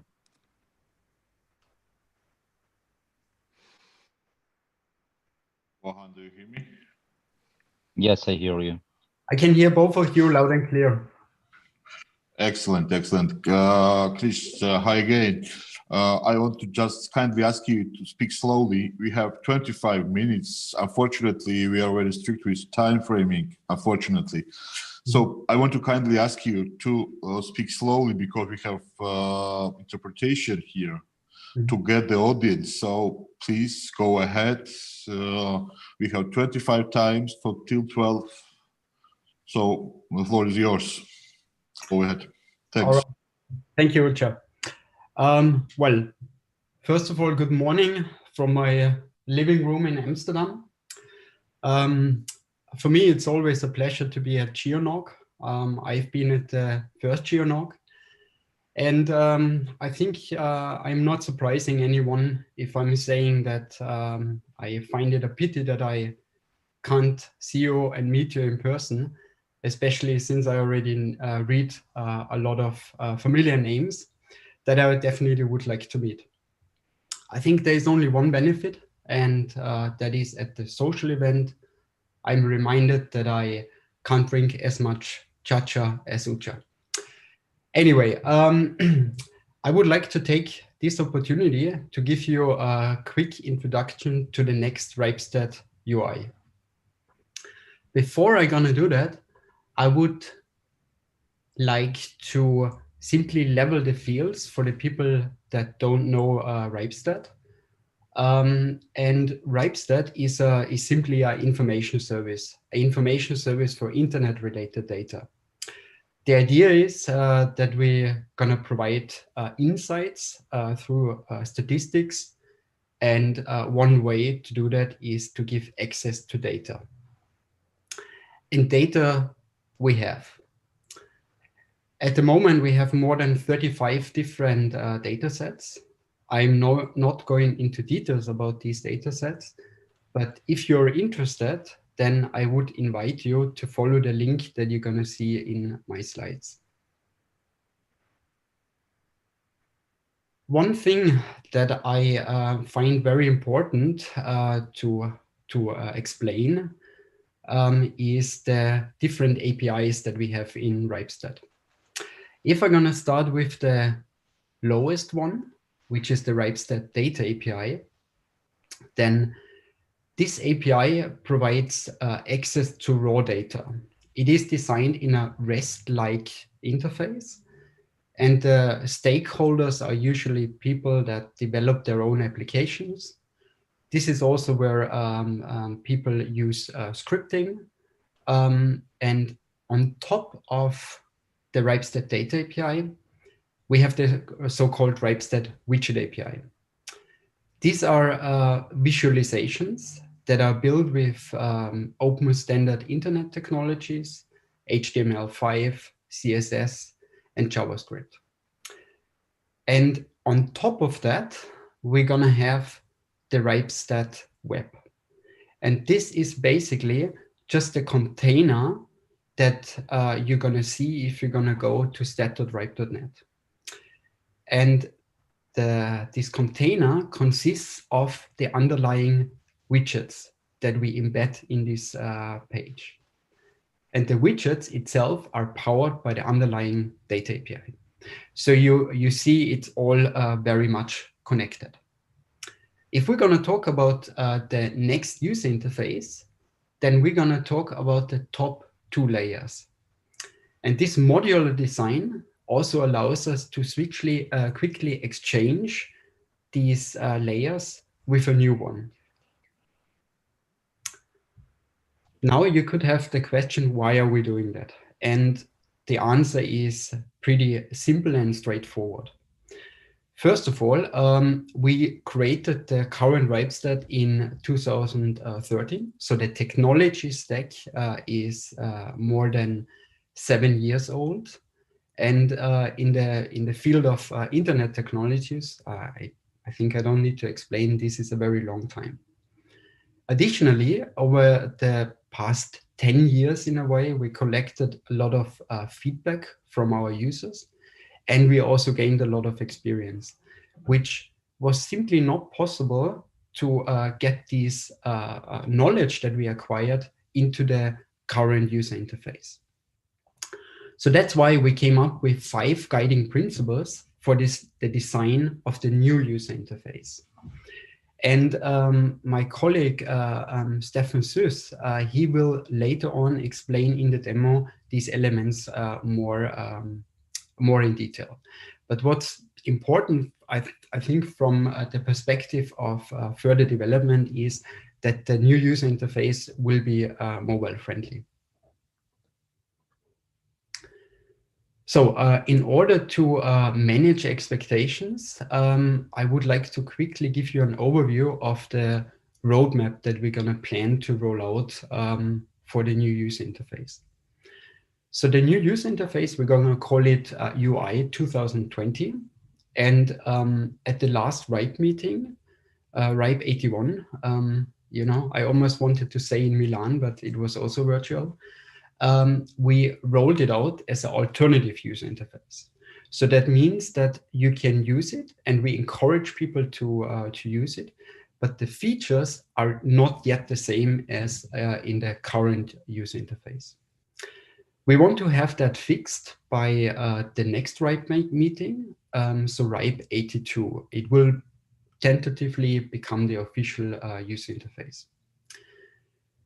Now, if we're gonna look at the current user interface, especially the widgets, which we call UI 2013, first of all, we're not gonna abandon it because we have a lot of people still using it on their pages. And we will continue to provision the widget API in itself. What we do change is the way we're going to maintain it. And that will move from the RIPE NCC to a collaboration that we have between the RARs, so Epinic, Afrinic, LACNIC, and hopefully also ARIN will join us in the further development of the widget API. And there is also the possibility that we completely open source the widget API, and then everyone can simply create their user interfaces or UIs based on the data API that we're going to provide. So, and now before we're going to go into the demo, and I'm going to hand over to my colleague, Stefan, I simply wanted to say that what we have right now with the new user interface is work in progress. And what we definitely also want to kindle with these presentations and also these demos is that people use it and that they're going to provide us feedback. One last thing from me, if you want to follow any updates with regards to RipeStat, then please either look up the hashtag RipeStat or follow me on Twitter. And with that, I'm gonna hand over the microphone to my colleague, Stefan. Hi, everyone. Let me share my screen here. Can everyone see that? Great. Well, I'm Stefan. I'm the UI UX front-end developer working on the RipeStat UI. And I'm here to talk to you about the new UI and give you a demo.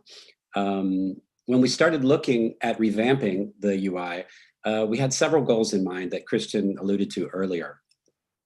One, we conceive of RipeStat as a self-contained app that encompassed the core functionality, apart from the documentation and pages that were not specifically related to that core experience. So that conception of an app really, of a standalone app is at the core of our one of our guiding principles. We also wanted it to be built on a modern framework and for it to be responsive both with respect to the device size you might be using, but also in performance terms, that it should be quite responsive. We wanted to have a single, clear, unified search context, which would include the date range and resource. And that search context would apply to your entire search result. So instead of having to change things on individual cards, you really would have a single search context that applied all the way through. We also wanted search results that conveyed simple, easily accessible summary information that could be expanded upon if necessary, and that would give color coding reinforcement, which I'll show you in a minute. But we have green as a color means that everything is great and as you expect it to be. Blue as a color is just neutral or just informational. And orange is a color that alerts you that you might want to investigate the data that you're seeing further. We also wanted the user to be able to customize both the interface and the results. And we wanted to make it easy to share or save this information. So let's dive in with the demo. What you see in front of you is the landing screen. I should stop a moment and say that I'm also part of the technical design circle at the RIPE NCC, and we've been working on a unified template that will be rolled out across a number of apps and services in the coming months.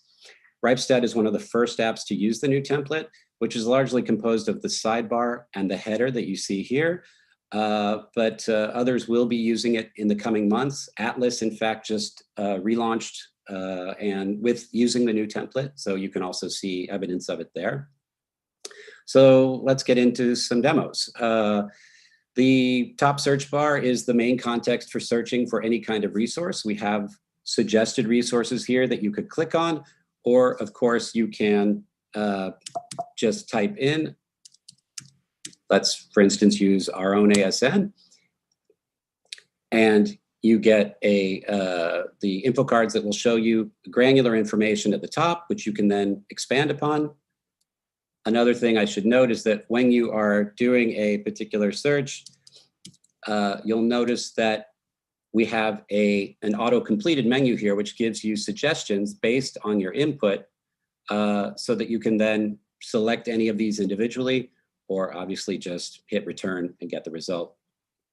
In addition, you might notice the second part of the universal search bar, we have a time frame here. The default is to show you what's current, but you could also change your time frame. Let's, for example, click a 2-year time frame and apply that, and that search context, that new time frame will be applied to all of the info cards that you see below. Other things that you can do in this main interface is that you can reorder items just by dragging them around. You can also get rid of items that you don't want to see in this particular view. You can reorder items using this menu, turning on or off elements as you like. You can also reorder them from this interface, and everything will lay out in the orders that you've set. In addition, let's say that I've got a collection here that I'm happy with, that is showing information that I'd like to see, and I want to save this for later. I can simply click on the Save Search button. I can give it my own name, or it will give me a default name with the description of the cards that I'm showing and the time frame. And I can click on Save, and you will see that then you can retrieve these in the saved items that are here under the Saved menu. In addition, if you wanted to share this particular view with someone else, you can configure some view that you like, and then you decide that you want to share it. You can click on the Share panel, copy the share URL, and this you can send to anyone through email or any other means. And when they paste this into their browser, they will see exactly what you were seeing. Let's go ahead and do another search here. Let's search for an IP. And you can see that when you're searching for an IP or an ASN or a domain or any kind of resource, the cards that will show in front of you are the cards that are just applicable to that resource. So the cards that will show obviously will be different depending on the type of resource that you put in. Also within each card, is information about the data contained in that card. So if there's particular warning messages that come from the data API, you'll be able to see those, or particular information about that info card, you'll be able to look at those. Let's pull up another one here. How about,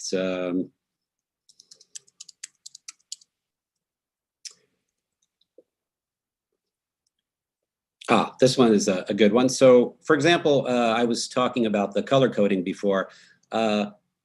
Geolocation is green. The reason that that one is particularly green is that we see that both of these sources agree with each other. They both are placing this resource in Switzerland. So it's green. If they didn't agree with each other, you would get a warning. Up here we have orange, which is a warning message. And interestingly, for this particular resource, we can see that it has low visibility, which is why you're getting this warning. This indicates that this is something that you might want to investigate further, which is why we're using the orange color here. We could search for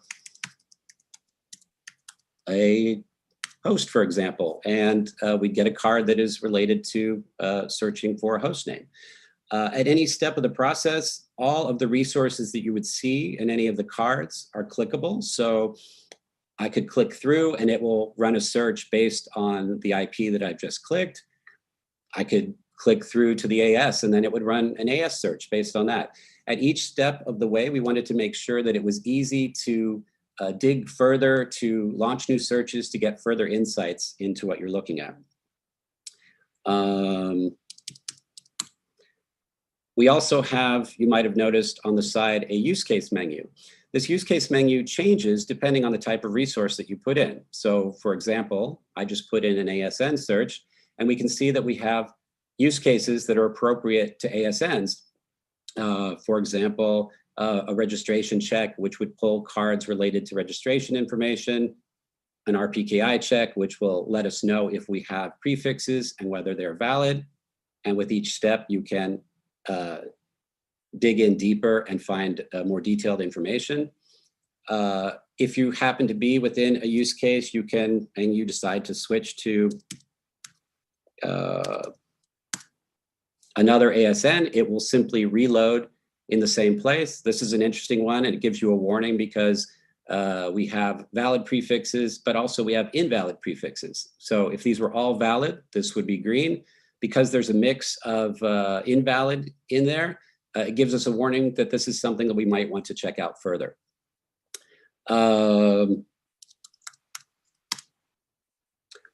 We also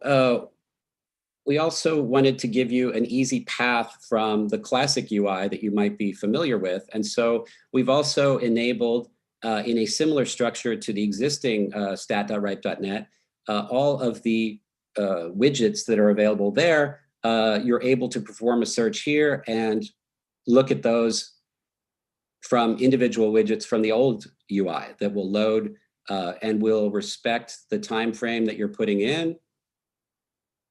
So again, let's say I change the time frame and I apply it, then what you see in these particular, let's get one that really is appropriate for the time. What you see in these particular items will actually reflect the time frame that you've put in up above. Let's see. Another thing that might be interesting to demo for you guys is the fact that we have this user customization that I was talking about. So for example, you can go into the preferences and you can change languages.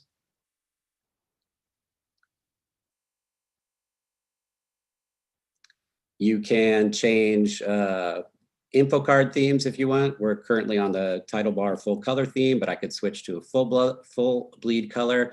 And then you would see, let's do a new search here. And you see cards in this other theme or a corner color theme.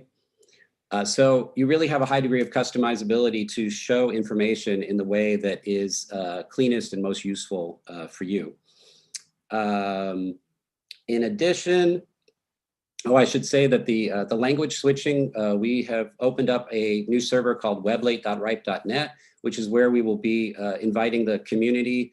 Anyone with an account will be able to supply translation strings for the translations that we support, and we'll be adding more of those over the coming months and announcing more information about that. But we want these language strings to be able to be community supplied so that we can really get as much coverage as possible. In addition, one thing I should really talk about is our feedback link. We strongly encourage you to use the feedback link.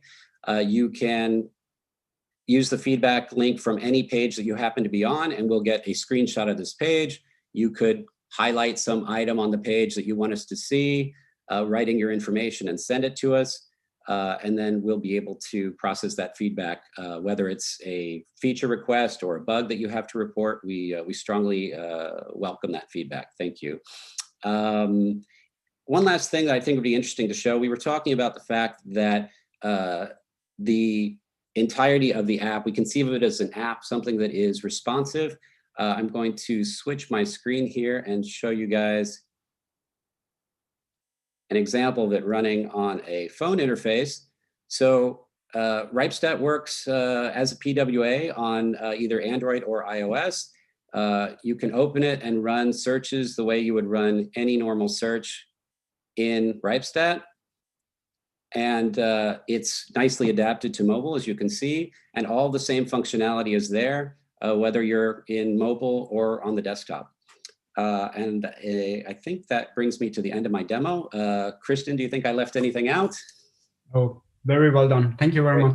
Thank you, everyone. And we'll be putting up the link to the demo. It's basically beta-ui.stat.ripe.net, but we'll put it in the chat and other places, and we would love your feedback. Thank you. I already did that. And I think we still have 4 or 5 minutes for any questions that you might have. And I think what I would like to add is that some of you might be disappointed that this time we didn't do a presentation about the traffic going around in Georgia and neighboring countries. But the reason why are we working on this new user interface is simply that we want to provide everyone with the ability to look and create and get to these insights. Because I noticed even when we provide a presentation about the current state of traffic flowing around in the country, then it is only a snapshot. And a snapshot can be misleading. And although I didn't follow the previous discussion about regulators and different interests and different players entering the market, I think that a solution to many of these discussions, and don't get me wrong, I think that these discussions are a healthy addition to the way we're gonna govern the internet. But many of these discussion points could be solved by providing the right data to everyone equally and in a way that you can follow up on that. That's what I really like about the new user interface, because in the current version of RipeStat, we're going to present you with the information that we have about one resource, independently if you need that information or if you don't need that information. And with the new user interface, and that was what we have been working over the past year, is that we try to tailor the information to the use case. That's why on the left side, Stefan was explaining and showing these use cases. Because one of the reasons for information service and RipeStat in that sense is a very big one. Just last year, we reached 120 million requests per day, is that the information overload. So if we're going to provide you with too much irrelevant information, then you will not be happy. So our focus right now is really to tailor the information to your needs and to extend these use cases. So hopefully in the future, you will be able to look up the flow of traffic in RipeStat at the time that you want it. And you can connect that with so many other informations. Could be registry information, it could be routing information, or all the other data sets that we already have, that we will extend and then tailor towards your needs. So right now, I wonder if we have any questions about the new user interface. I don't expect questions because it's only the shell, right? So this is only the concept that we introduced. Thank you, Christian, very much for interesting and for the last updates, because this data is very useful also for the next session participants. I mean, IXP guys and IXP people, right now we have 5 minutes technical gap for the next session. And thank you again, you and your team, for interesting presentation. And hope to see you soon without this distance, distances and etc. Good luck, my friend. Thank you very much again. Thank you very much. Goodbye. Thank you. Thanks.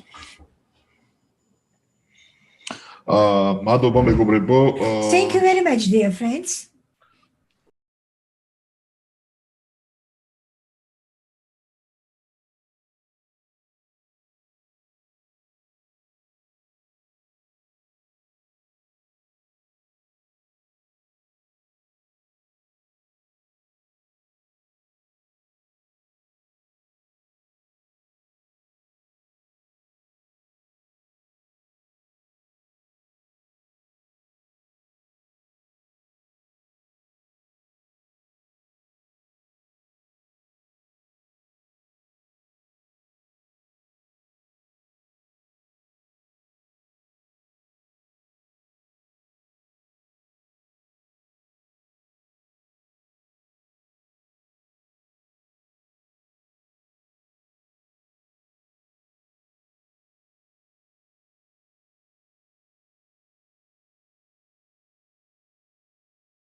join us. The next panel is about the internet exchange points, the so-called IXP. And I would like to ask Mr. GeoNOG2020 to be the moderator for this particular panel as one of the pioneers of this issue in our country. They are quite technical issues, and I would like to ask you to draw your attention. Please, if you don't speak, turn off your camera and microphones. And of course, our conversation is translated. We have two for the foreigners, the panelists, at least two, and they are listening to the English interpretation. And please go slowly but firmly with your presentation to make comfortable for the interpreters. So let's say this way, we have time until 12:10. But before we start, I would like to apologize, Mr. Giga, because we take some of your time. We have the NCC BGP training, which is then taken the different platform. It's in the connection.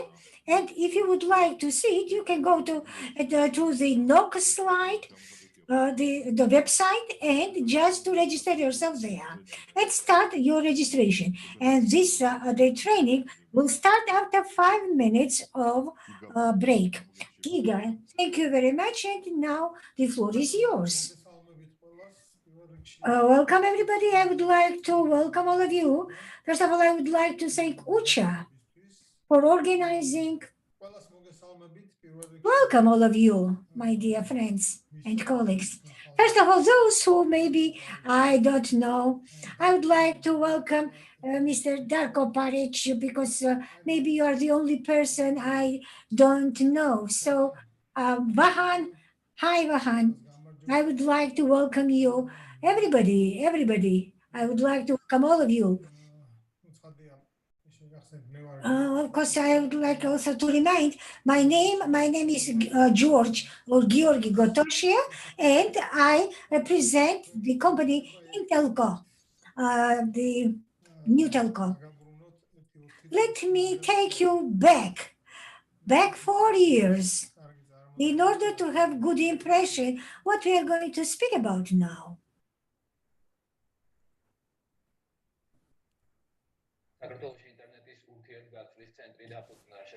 The Internet Center has been established in Georgia, and providers have already signed the agreement.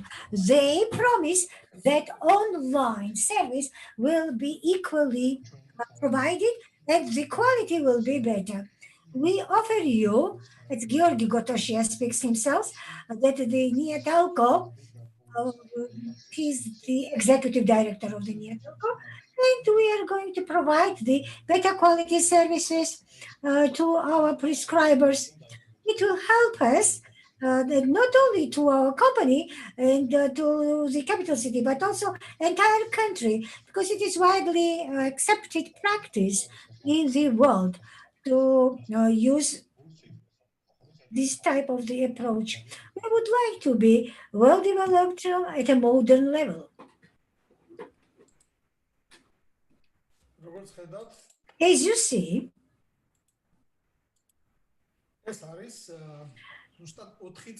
it is by the way, the video from exactly 4 years ago. It was September 28 when we established in Georgia the Internet Exchange, the IXP.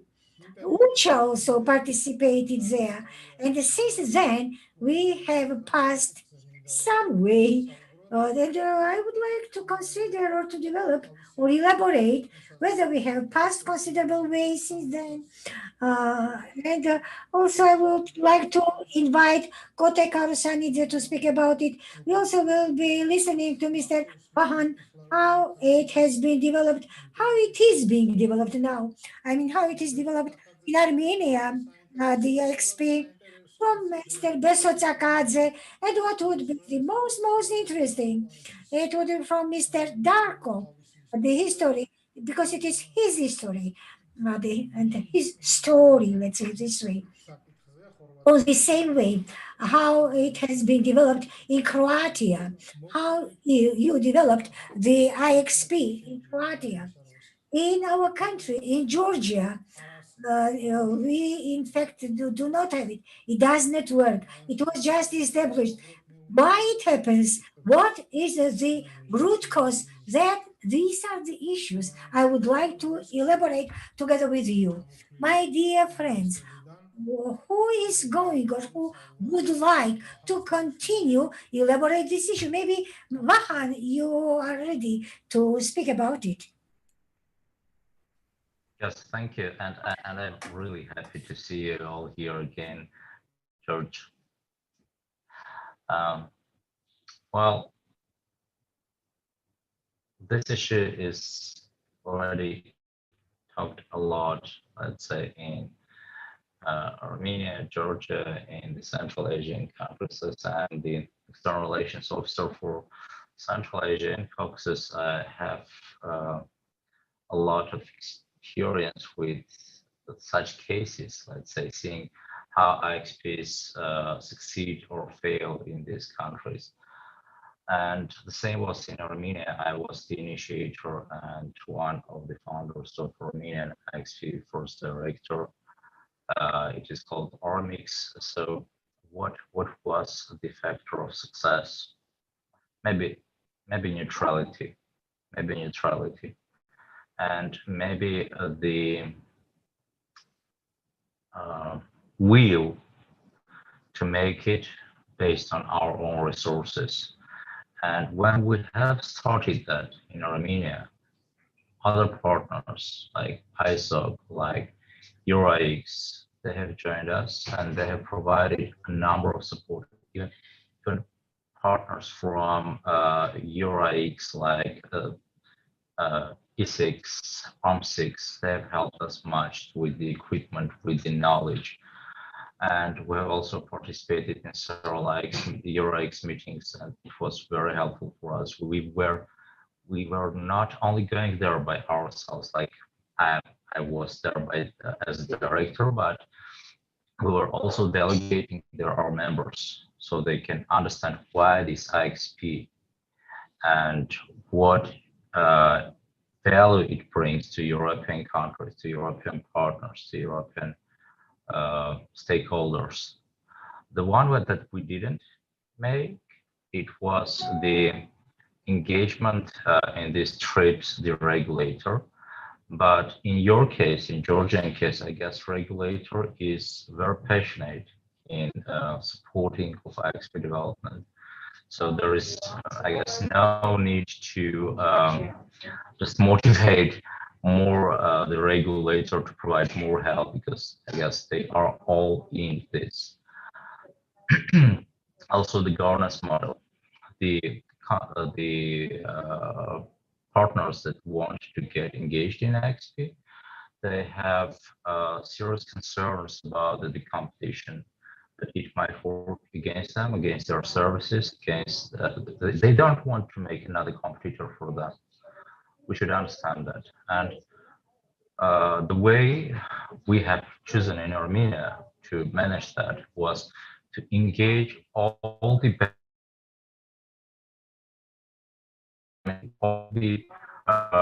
participants of the board. So they are the beneficiaries, in fact.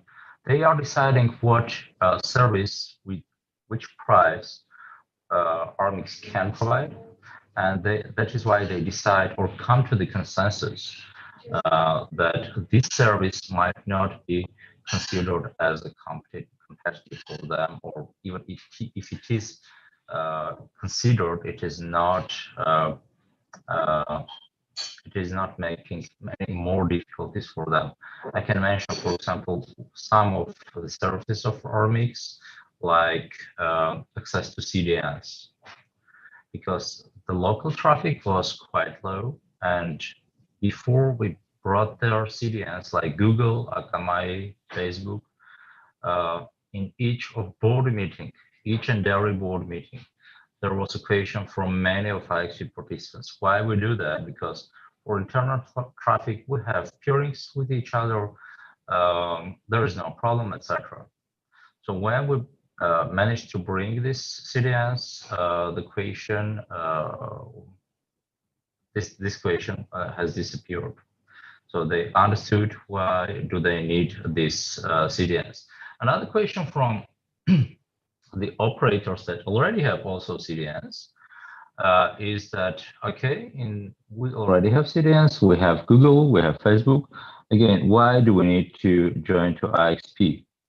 So in that case, we bring the example of really large companies that have CDNs in their premises, like two largest companies in Armenia, Yukon and Rostelecom. Even if they have CDNs, time to time they have the maintenance. Time to time they might have some problems with their CDNs, and in that case, they use our CDN resources a lot. So it enables them not to downgrade the service they provide to the customers. So this is also very useful for them. Coming to the financial issues also, we have a situation, let's say, when the support can be provided from anywhere. It is the issue to start. I know perfect premises in Georgia and perfect companies and perfect people in Georgia that can do that. The only thing is that they should step and do that. And I've been also in New Telco. I know GreenNet. I know many of operators that have excellent technical conditions and excellent technical, let's say, possibilities to enable IXPs and services in the region, in Georgia. And just to add another point that comes from, let's say, last developments, let's say. So in Armenia, in Georgia, in many of countries in this region, we have the strategies for digital development. We have strategies for broadband development that can be and should be considered in the framework of this digital development. So in many cases, the operators, as they are not engaged fully in that processes, and they shouldn't be, they are engaged in the part of the telecom development, for example. Like I guess they are fully engaged in broadband development strategy of Georgia, Armenia, and other countries, but they don't feel and don't see the future development and the trends of future development and exact numbers of future development of digital economy. If we put there that, for example, the Georgian state or Armenian or Kyrgyz state is going to enhance IoT or enhance state services by the numbers in 2022, 2023, etc., these operators will understand how much the traffic will increase and why do they need this IXP and how to develop and their services in their infrastructure. That's why I really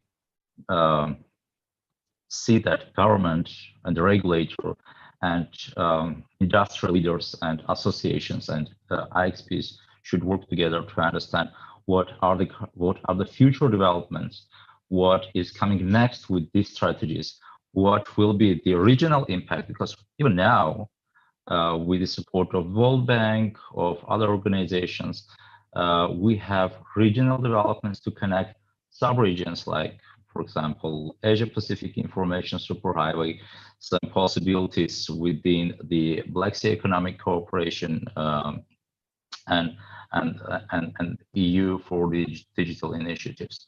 So I just call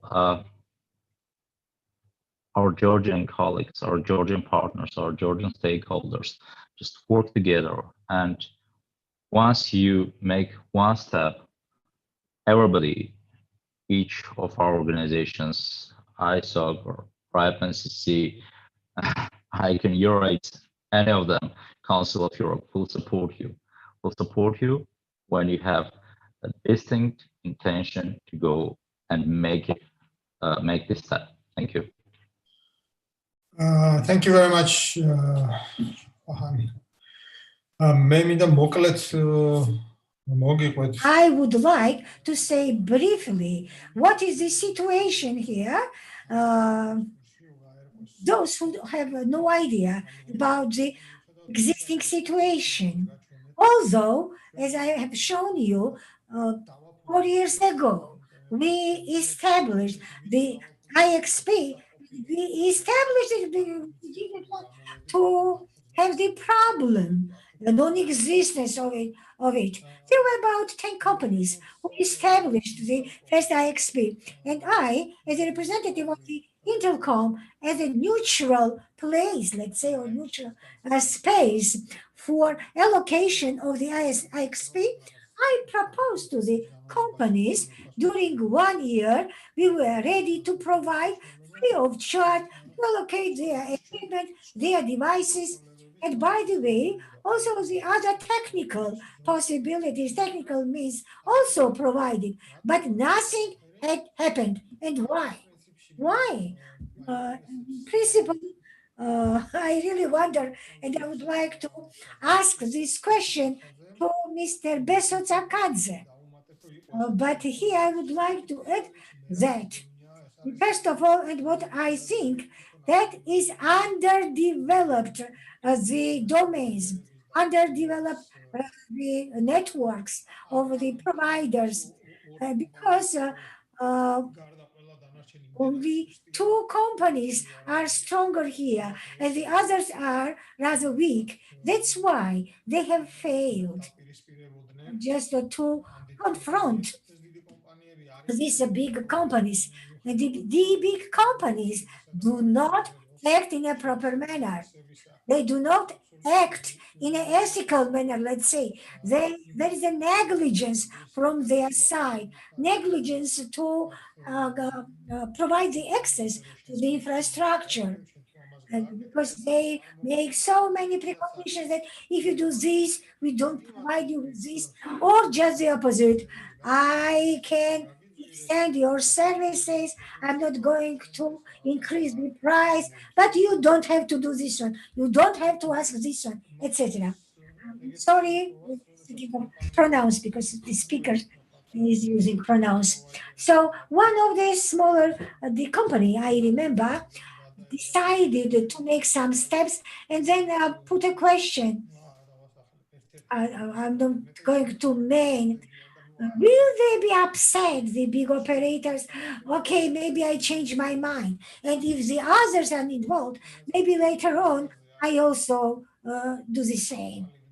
So they find it as an obstacle. So that is my own view. They are quite weak, the smaller companies. And let's say this way, they have no hope that they would be supported. And that's why they didn't do anything in order to make some conglomeration, some combination of the possibilities, forces, etc. It is not my business, and of course, I cannot develop this issue here from my side. Of course, cannot play the role of the Robin Hood. What we can do, we do that, and we've done what we could. But quite unfortunately, after 4 years, neither with us, neither in other places, and also Vahan mentioned the IXP did not work. And that's why I would like to ask Beso Tsakadze, based on your experience, Beso, what is your experience with this particular case, with this respect? What is the phenomenon here? Thank you very much. Do you hear me? I do. So my name is the basic story Tsakadze, and so we associate the several smaller internet providers at the same time. I together with me, we have the other founders, and I'm the executive director. And at the same time, I am the founder of the IPTV because it was the best possibility to compete with the bigger providers because we really provide the TV services to our consumers. And we developed this type of the IPTV, and I'm the director of that particular company. I agree with Mr. Giga. And in addition, so except of those two operators which we have in our country, of course, uh, we have monopolistic situation because they take about 80% of the market share. That we cannot confront them. We do not have any power to stand against them. And it happens because there are many obstacles, many impediments. Also, the regulating body, even some 2 years ago, adopted quite a, I would say, important decision to reduce our dependence on a bigger players and develop ourselves. Nothing happened because still we are facing infrastructure problems. We liked very much Mr. Georgis' the statement 4 years ago with the smaller operators. But one is the, let's say, servers and the other infrastructure located in Tbilisi where we can, by the way, use routers, but it needs the physical connection. That if we do not have possibility for the physical connection, so these facilities, these devices are quite well located also in the supermarkets and in the malls. Therefore, everything now is under the hand of the big players, unfortunately. Some year and a half ago, I remember that some of the legal acts were adopted and we had the possibility to apply to the bigger providers and just higher the points. So in some 15 kilometers from here, there is my village where we have our own network and we have the fiber optic there. But to make the backup, we needed just 1 point. And I'm a local there at that village. And there is a huge resources you, which has the company. I asked to let it, but they said, no, we don't have such possibility. So what can be said if I cannot do it? Some 10 kilometers from Tbilisi, how we can register ourselves in some 200 kilometers away from the capital city? It's absolutely impossible. That is one example. And there are several this type of exams. Of course, we have some additional the possibilities just to make some additional steps, additional actions to find some reconnection possibilities. Also, to exchange of the ITV TV exchange. Some 2 months ago, I made some steps. First of all, I established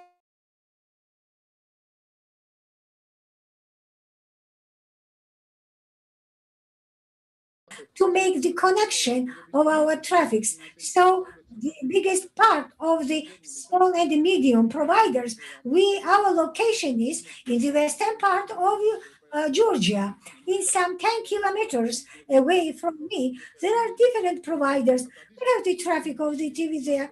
This traffic goes through Tbilisi, through the different providers, and come back to my region, to my village. And of course, it is additional money, it is additional cost, and these the costs are increasing. due to the length of the traffic. And here we really need some, let's say, interaction in order to connect uh, ourselves with each other. However, this is done already on a paper so far, and let's see how the situation will be developed. I don't know what will be in the future. I do hope that, for instance, OpenNet can provide some possibilities because, as far as I know, in Guria, they already installed the cables. And I would like to ask the representatives, we met them, by the way.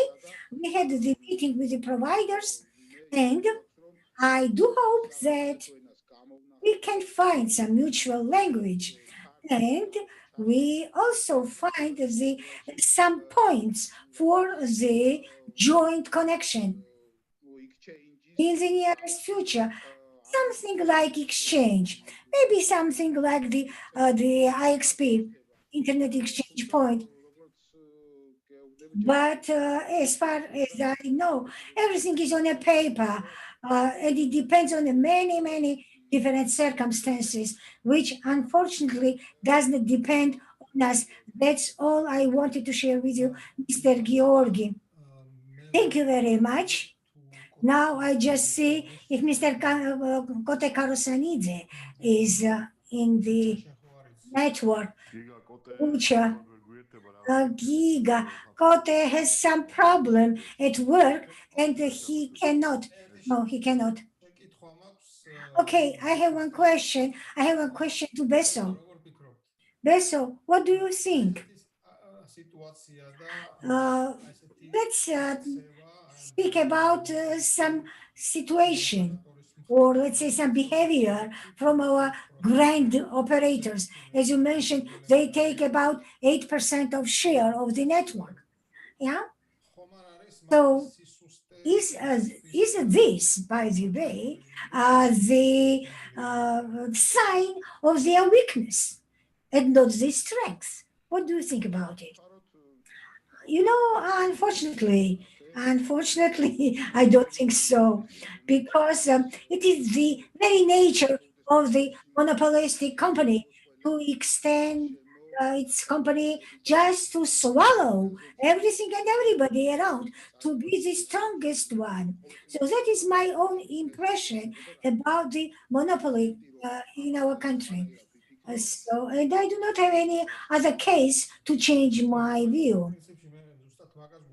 Yeah, that's what I also think about it. By the way,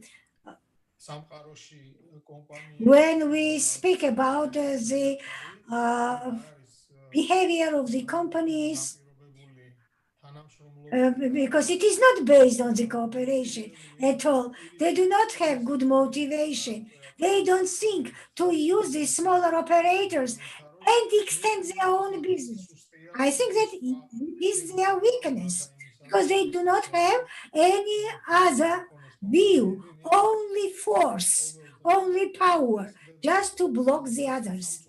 And it happens every day. It happens every day. And it's quite deplorable. And it is very rough, I would say. So,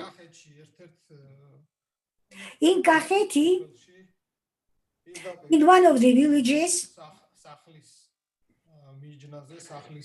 just next to the fence of some of the dweller, you can find the box of the distribution. And when you call them, you say, no, at the current stage, we cannot provide you with this service. And then internet provider, smaller provider, goes to that dweller, to the villager, sorry, not to the villager, but to the company, and says, as we know, we are not going to establish the network here. And before you do that, let me do it. And even they receive very firm refusal. That is their weakness. That is my, let's say, view on this type of the powerful companies. You know, it is can be compared with the family situation. If somebody acts in a bad manner, this somebody shall be there in the family to call upon just to change the behavior, etc. Especially if some rules exist, they have to observe it. And now I would like to ask Mr. Darko to share with us his experience related to this issue. And by the way, I would like to remind you that when we established the IXP, one of our partner and very active partner was our university, the network operator, DRENA.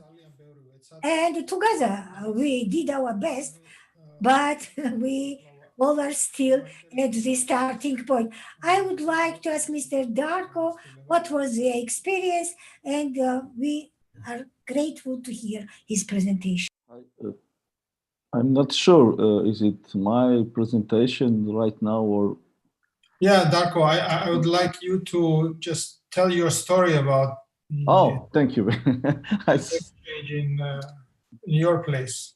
Okay. But Darko, if you have any slides, you can share without any. If not, it's okay. Okay. Thank you very much for inviting me, and good morning from my time zone here, because it's 9 o'clock here in Croatia. Actually, I wasn't sure about format of this panel, and to be sure, I prepared presentation. So I'll share my screen, and you will see my presentation very soon. Just a second. Just a second. Okay. I think that you right now can see. They see my presentation, my screen. All is perfect. Oh, excellent, great. Okay, I tried to say a few words about challenges for establishing IXP in common, and also I tried to cover a few things in Georgia, because I worked a few times as an expert in GNCC in Georgia. So in my presentation, I tried to cover some organizational issues and political issues of establishing ISP, not the technical issue, because technical is usually something simple. So, what is IXP? As you know, IXP is the point which is enable all local networks or internet service providers to efficiently exchange information at one common point within a country, rather than that internet service provider exchange that local traffic overseas in the long distances. And actually, every IXP is saving your money, improving service quality, and encouraging local internet economy in the society. And very basically, we can say that IXP is a neutral location where network operators freely interconnect their networks and exchange traffic. And that's pretty it about what is internet exchange point. Just a second. My second slide. I asked myself, is there any, manual or cookbook for establishing IXP? And I consider that it is not possible to define specific set of instruction for starting some IXP, because every new IXP will face different challenges and operate in different economic, technical, and legal circumstances. Everything depends on the country, of the region, and the local area where you try to establish some IXP, because things are different in different areas. However, we can say that experience of the existing IXPs will lay the discussion for the stakeholders to reach mutual consensus. And I think that mutual consensus is one of the most important things when you want to establish internet exchange point. And there is a lot of challenges in establishing IXP. For example, the most of new IXPs will experience very low traffic volumes at the beginning. And this can be a concern for the most member which is interested in helping to establish IXP, because maybe in the beginning they will not believe that IXP will successful and that project will be okay. Also, we had that in Croatia. We had in Croatia more than 20 years IXP, Croatian Internet Exchange Point. But the biggest operator resisted to connect in our IXP more than 10 years, I think. Right now, they are a member of the Croatian Internet Exchange Point. But there is a very usually fear of the big internet service provider to be part of the internet exchange point, because they think that maybe they will lose their traffic by peering with the local customers.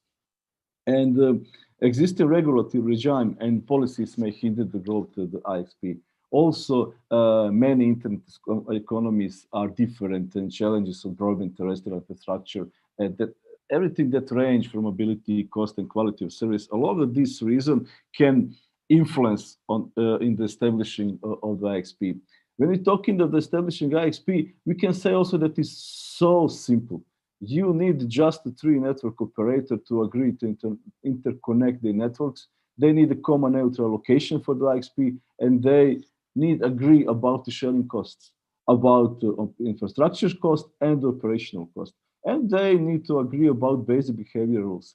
This example of the very, very simple internet exchange point, and with a very small number of the participants, you can see in the Bosnia and Herzegovina. They established IXP in the university in the capital city of the Bosnia, and for now everything is free there, because they started actually from the ground something new, and they want to be success in that. In that manner, right now they're working everything for free, but they have plans to be bigger and to take part in the map of the IXP in the Europe. And in this presentation, I covered 3, from my perspective, basic ways of the establishing IXP. One is the technical architecture. The second is business model and sustainability, and the policy and the governance. And as I said, I think that this, the first one, technical architecture, is the most simplest, because that is just the technical issues, and the technical issues can be complex, it can be problematic, but always you can solve that problems with the engineers and with the equipment. But most challenging things from my perspective is the policy, is the governance, is the business model, and sustainability of the future IXP. Because in that way, you need you need the consensus with the partners, you need the best place for the IXP, you need a lot of things which is questionable. Can you influence on all of those things? Just a few words about technical infrastructure. It is simple. You need the one Ethernet switch, and that is the core of your future IXP. You need additional address space for IXP, and you need that all future IXP participants have to link to the IXP location and bring the routers to your IXP location. And when they bring the routers and have the link to the IXP point, and you have their switch, you can start exchanging traffic in the internet exchange point. And as I said, it is very simple. I show you here just a slide or two about example of Croatian internet exchange point. In Croatia, our internet exchange point is managed by University Computing Center in capital city in Zagreb, and we have one internet exchange point. We call it 6. And it is available to all ISPs in Croatia. And right now we have a lot of members there, and we can say that all the internet service providers in Croatia actually are members of the internet exchange point, and they exchange traffic there. We have in Croatia one pretty complex from the technical perspective internet exchange point, because we are existing more than 20 years and we built that last 20 years. But we started definitely very, very simple. We had just one rack, one switch, and one server, and we started with that. Right now we have internet exchange point on 2 locations in 2 data centers in the Zagreb. One data center is in a private company. This is the second one, and the first one is in the University of the Zagreb. And from our technical equipment there, this is all our most important technical equipment we have in our internet exchange point. We have 2 switches in every location because of redundancy. We have 2 servers, 1 server per location, and that locations are connected with the optical cable. And this was active equipment. From the passive infrastructure, this is optical CVDMX for connecting the 6 locations. We have 2 optical links because of redundancy, air communications, cabins infrastructure within a particular location. And that's it. And as I said, this is complex technical infrastructure. You can start with a lot of simple technical equipment, internet exchange point. And from the technical aspect, every IXP technical setup is designed to be easy to get started, because we want to empower people to start with the IXPs. And ISPs, internet service provider, is free to set up peering arrangements with each other as they wish, and internet exchange points are not generally involved in the peering agreements between connected ISP. ISPs have to have possibility to come in the internet exchange point, and there they can have peering agreements with the ISP what they want. And one also important thing, internet exchange point do not provide services that compete with its members, such as commercial hosting service, transit service, or some similar service, because IXP has to be neutral. Few statements about technical aspects for IXP in Georgia. I think that from this perspective, we talk about that in GNCC during the twinnings and the EU project in GNCC. From that experience, I think that GNCC and IXP in Georgia should start with definitely something simple. And very important thing is decision about common place where IXP should be. Actually, it should be some data centers where I don't know, in GNCC, university, private data center, or national research network data center, but that data center have to be accessible to most internet service provider, because you need something, some common place which is accessible for the most internet service provider, because you want that providers be part of your data center and the internet service provider. The second thing talks about is your internet exchange point will be commercial or not commercial? Also, operational cost of the future IXP, because always one of the biggest issue at the end will be costs of the maintenance and be a part of some IXP. As you know, there's a variety of institutional models today in the world, I can say. IXP can be a non-profit industry association of the ISPs. Also, it can be operator neutral commercial, or can be established by university and government agencies, or can be informal association of the networks. But just for the big pictures, most European IXPs grew from non-commercial ventures, such as research organization. At the other side, in Africa, most African IXPs were established by ISP association and universities, but totally different situation is in the USA, because the majority of their IXPs are commercial. And some commercial IXPs have emerged in Europe. And if you go to the internet, you can see few very successful examples of the commercial IXPs in Europe, in London, in the Frankfurt, in the Sweden, but they have great advantage, because in those area there's a lot of big network provider, there is a big content provider, and there is a lot of people who lives there, and they can secure and provide circumstances to work on the commercial manner. It is not sure that in every piece of country you can establish a commercial provider. For example, I'm sure that in Croatia we did not have success story if we started with the commercial approach of Croatian Internet Exchange Point.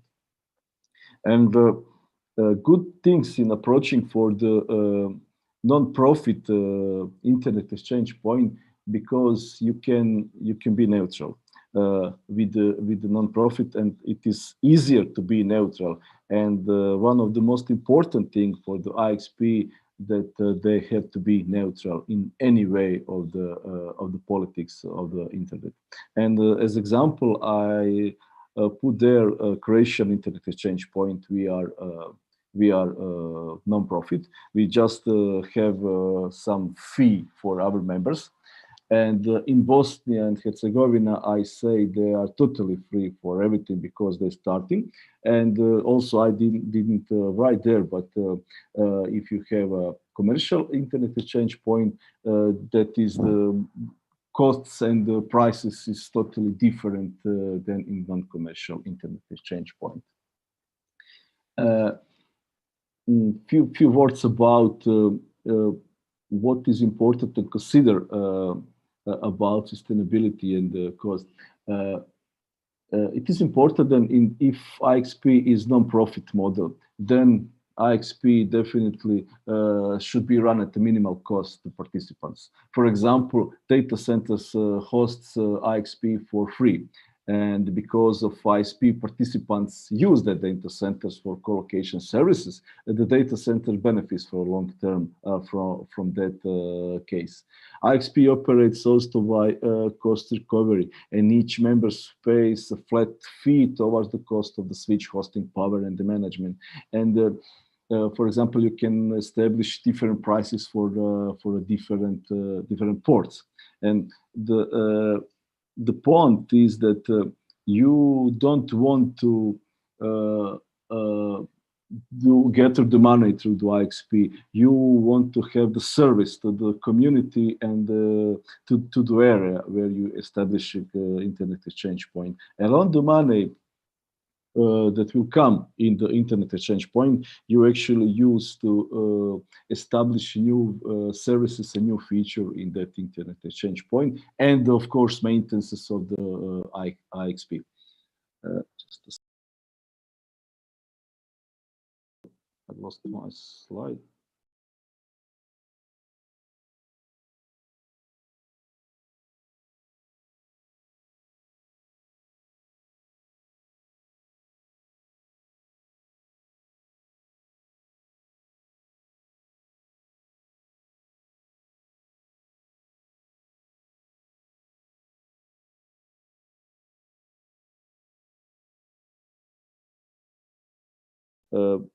You need to think about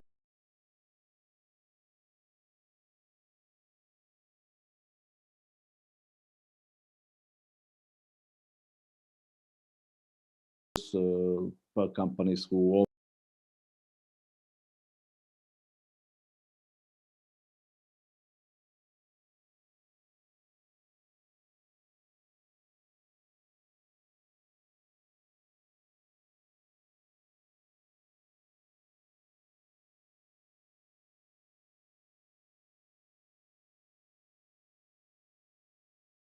complain about acceptable cost, especially in the first year's existence of the IXP, because the first year is always tough years.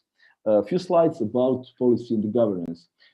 As I said, IXP should have neutral ownership and the management, because every IXPs have to be neutral.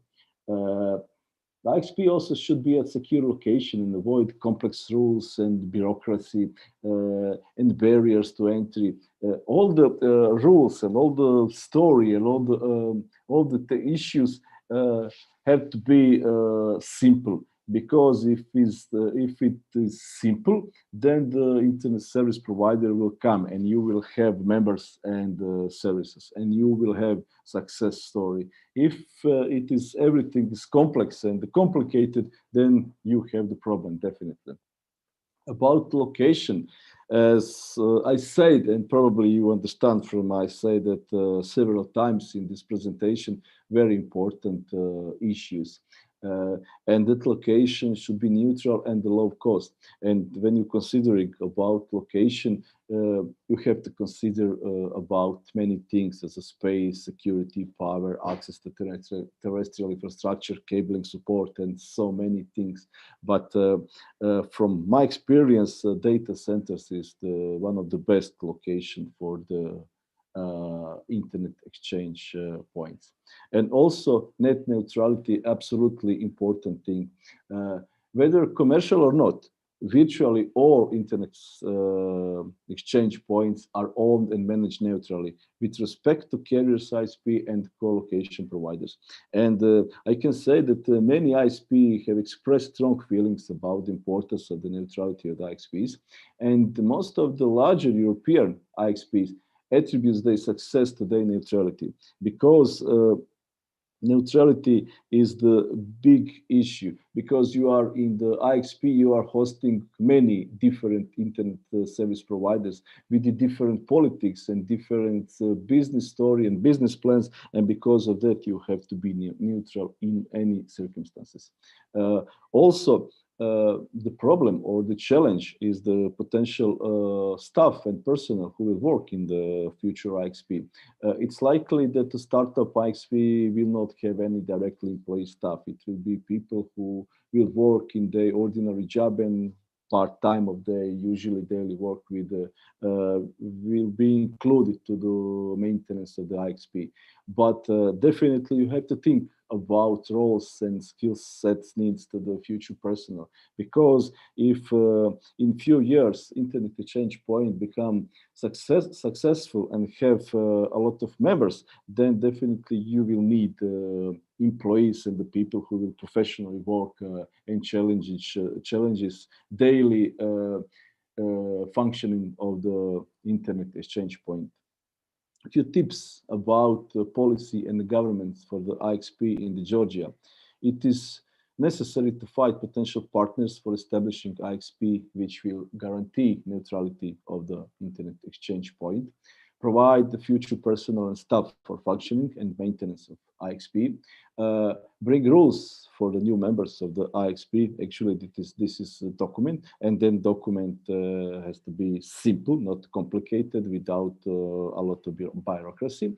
And it is necessary to provide political and organizational framework for establishing and functioning of the future IXP. And I think that this is maybe more important than the technical issues, because, as I said, technical is the simple way. You can always solve technical issues. These issues is very, very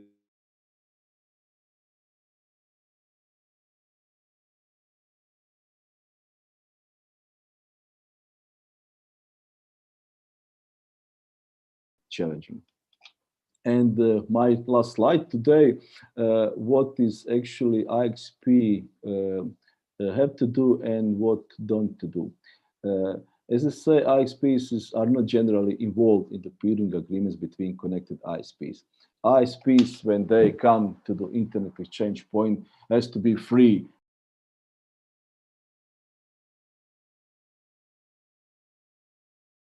ISPs do not provide services that compete with its members, or it could lose their support, which is logically, definitely.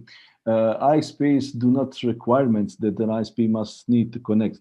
That is documentation and rules to establishing and becoming a new member of the IXP. And all IXPs also have the rules. And as I said, the important points that the ownership and the management of the internet exchange point should always remain neutral, because only if you are neutral, you can think that you will have many members and different members with different business plan, different issues and different circumstances there. So you have to think about neutrality of your future internet exchange point. And actually, this is everything what I prepared in this short amount of time. Thank you very much. I will stop sharing my screen right now. Okay.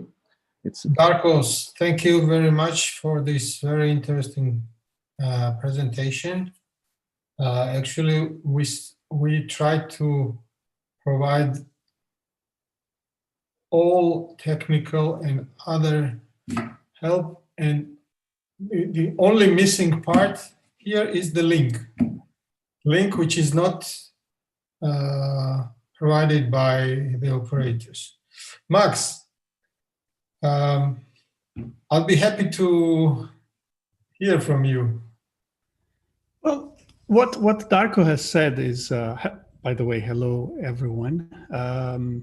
What Darko has said is all true. I mean, the technical part is the easy one, and then the hard one is convincing people to join the IXP, convincing people and showing people that the IXP is neutral, and making sure that the ISPs, the service providers who want to join, understand the value. And where is the value for an IXP? The value is, again, in its participants. So who is bringing traffic? Most of the time we look at the IXPs and look at who the other participants already are. So if I am an ISP, I want to understand what the value of joining an internet exchange will be by looking at how much traffic I'm going to exchange there. And the traffic is mostly comprised of what my users want. So what do my users want? They want Google, they want YouTube, they want Facebook, they want, I guess, mostly in the region, there might be, correct me if I'm wrong, but there might be Yandex, who's another big player for content. There might be different other players that are more international and they're not local. There is going to be a good portion of local traffic, the local newspapers, the local information streams, but in many cases, I've seen in other countries, I work at the Internet Society, we help internet exchanges in the startup phase, but also we help them grow, and I will get to that in a moment. I've seen that in some countries, also the local newspaper is hosted outside. So having an internet exchange point helps reducing costs for the local service providers in carrying that traffic to them. Now, what is the challenge here? The challenge is, as Darko was suggesting, having simple rules, having a simple way for joining the IXP, because that will mean that international players like Cloudflare, like Google, Facebook, in some cases Netflix, but that's a more complicated matter, will join the IXP, will bring more value and will bring more traffic. I've recently started talking with an internet exchange point in the region in Europe. That's the region I focus on. And we've engaged with them because what we saw is that they deny participation from international networks. They say only networks that are registered in the country are allowed to connect. And we've tried to engage with them to let them understand that this is a big problem. And this will never make the IXP to grow, because there will never be the Cloudflares, the CDNs in general, because they cannot join the internet exchange point. So again, the technical part, the switch, or switches, the servers, that's easy. That's relatively easy. Getting someone to volunteer to run the IXP, relatively easy. Creating the community, creating the environment that is neutral, that makes it easy for internet service providers and content providers to join is the hard part. And that's where we as Internet Society, we help with switches, we help with buying the equipment or understanding what the challenges are, but we also help in creating the environment or letting people understand how to create this environment by bringing different players together. Now, this year has been particularly challenging in this aspect because normally we do this at meetings, we do this at face-to-face events.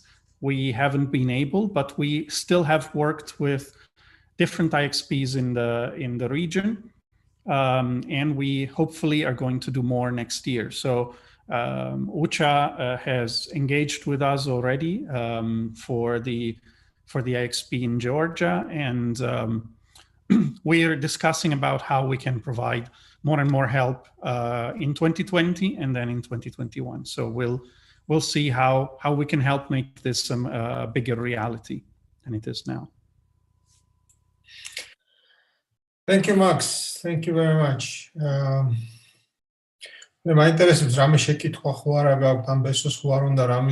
Does anyone have a question, or does Beso or anyone else want to say something?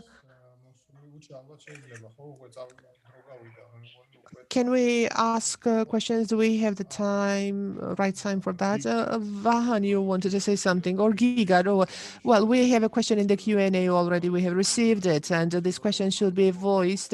And we have 5 or 7 minutes to finish. Maybe we could give the floor to Vahan. Vahan, maybe you can say what you would like to say. Yeah, thank you. Just 2 points. As far as I see all these processes in Georgia, we have just one question. We have the question of bringing large operators or enabling the environment where when they can provide the transit to the small operators to the IXP. So this is the first question, and I guess this is the main question, because all other questions, all the issues are really solved. We have a lot of premises in Georgia. We have good operators. We have management, good level, etc. We just need to be concentrated on that particular issue, how to bring these large operators or how to enable their engagement to IXP, even if they don't want to participate there. So I guess this is the major question. And second point I just want to raise is, I haven't seen that, but I guess from our historical experience, both Georgia and Armenian, we can see that the development of IXP is a strategic issue. It is a strategic issue because it can be in some cases considered as a critical infrastructure. And we should also think about the challenges when we don't have IXP and when our traffic goes internationally.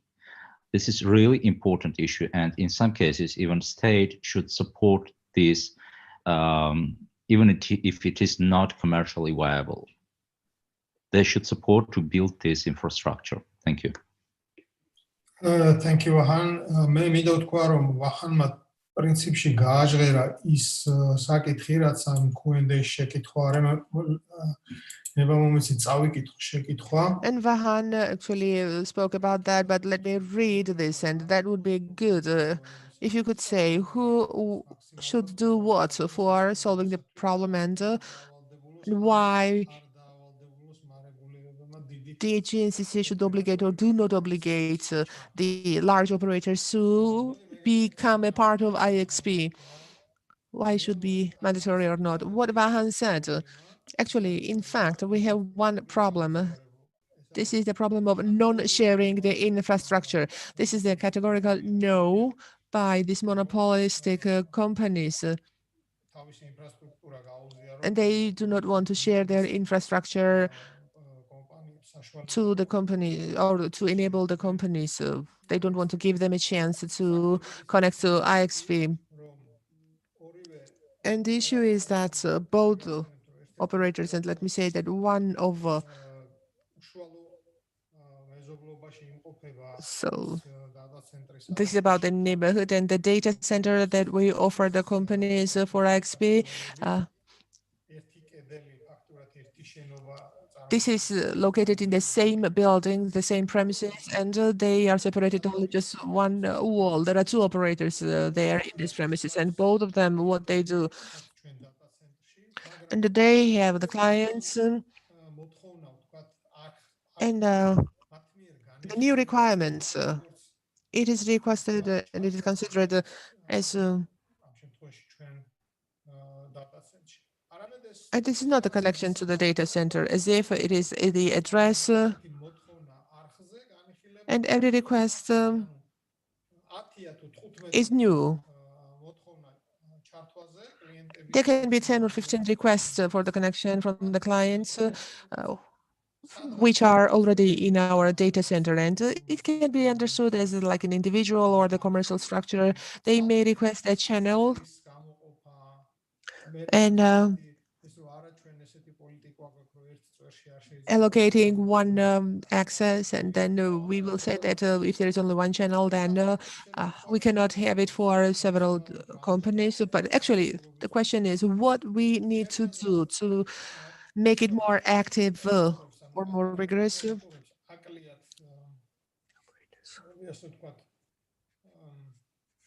The operators are not active because speaking for myself, this can be none of my business, and we allocated the space, the location, and we also provided technical facilities. But these operators should show initiative. They should be motivated to engage, and they should take care of their free future. They should not be focused on that, well, I have some comfort right now, and they have benefited from one or two operators, and they feel okay, and they think that, okay, the main thing is for us not to get them angry, and they are really very vulnerable. And if something goes wrong, then their businesses will be affected.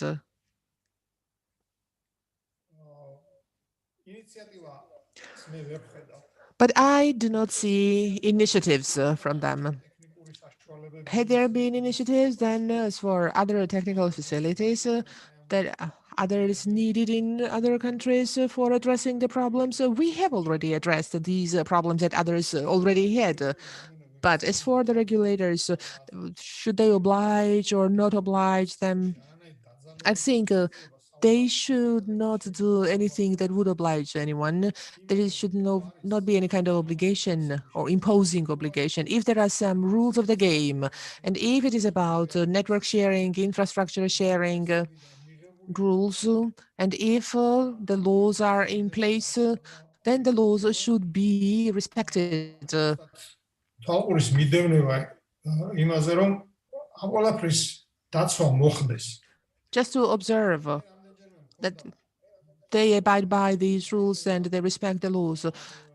I already had some conversations, and they told me, okay, why shouldn't you report on something, and why didn't they say something? But well, why didn't you sue? Why didn't you complain? Why didn't you report about certain cases? But you see, if you have a hope that your claim will be accepted or it will be followed up and there will be adequate response, and then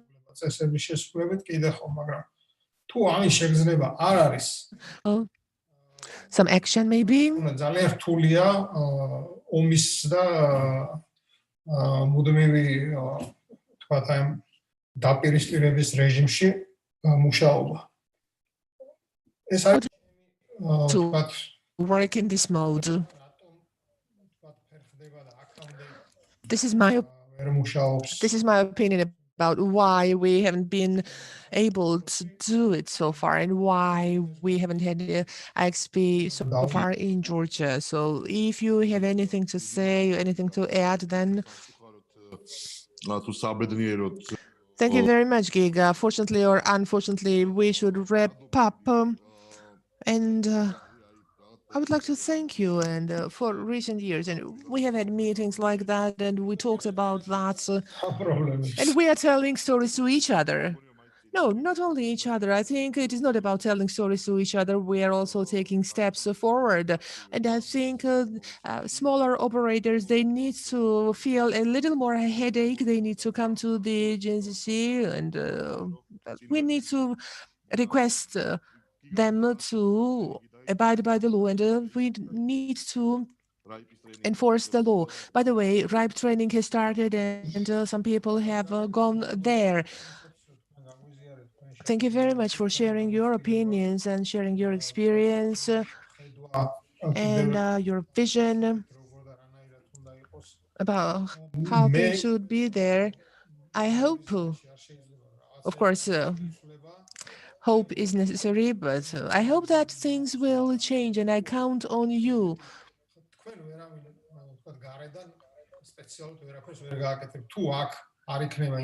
You will not be able to do anything externally unless there is internal initiatives and people try to do something here. But I hope that if we have active initiatives locally, domestically, then your support will be very important.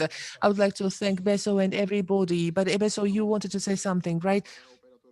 And again, we, the small operators, are the culprits. So we are to blame. But I don't agree, because first of all, we need to have the correct rules of the games. And first, our demands should be met. Otherwise, why should we join?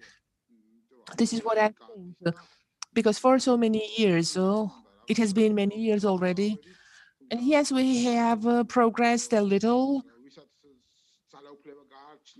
But those who have power, they need to be the key players, because again, we will sit here for 4 years, 20 years and talk about the same issues again and again. We, the small operators, will not be able to do that. Those who have more power, they should make it happen. Thank you very much. But I think that if when you are together, you the small ones, then you can be powerful. Iga, I would like to ask everyone. Registration is free. The RIPE training has started. So you can join them. The meeting has started a few minutes ago. Training about BGP connection. So please join us there. You can find the link on the webpage. You can directly reconnect to the other operator, dear Anja from RIPE NCC. მეგობრებო, ლინკი არის GeoNOG2020 ძალიან ხო შეხვიდეთ, გაიაროთ BGP registration-ი და იქიდან მიიღებთ უკვე ბრმულს, სადაც შეხვდით პირდაპირ ტრეინინგზე. ჩვენ შევეცდებით, რომ აქვე დავტოვოთ. Dear friends, you can get registered to that, and here is the you can use the link, and but we can do the translation from here. We're now working on that, and hopefully we can make it happen. Thank you very much. Thanks for your engagement and support.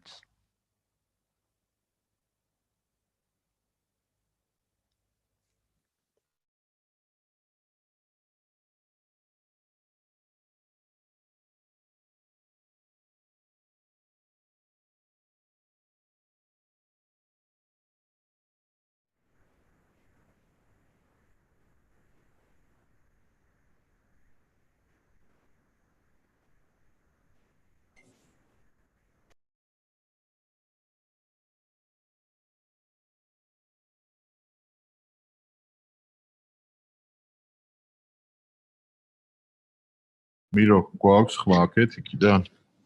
მოხერხდა რამე?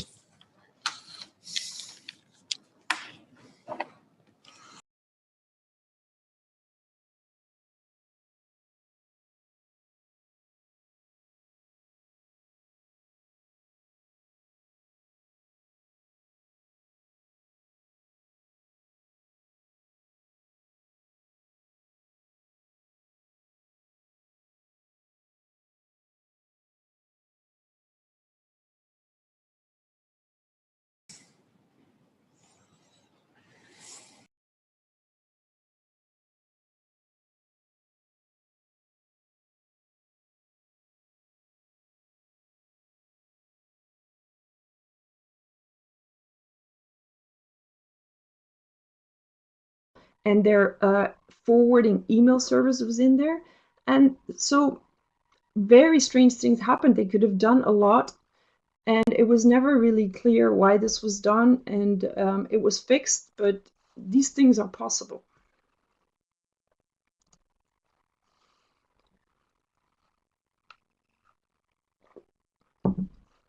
So incident number 3.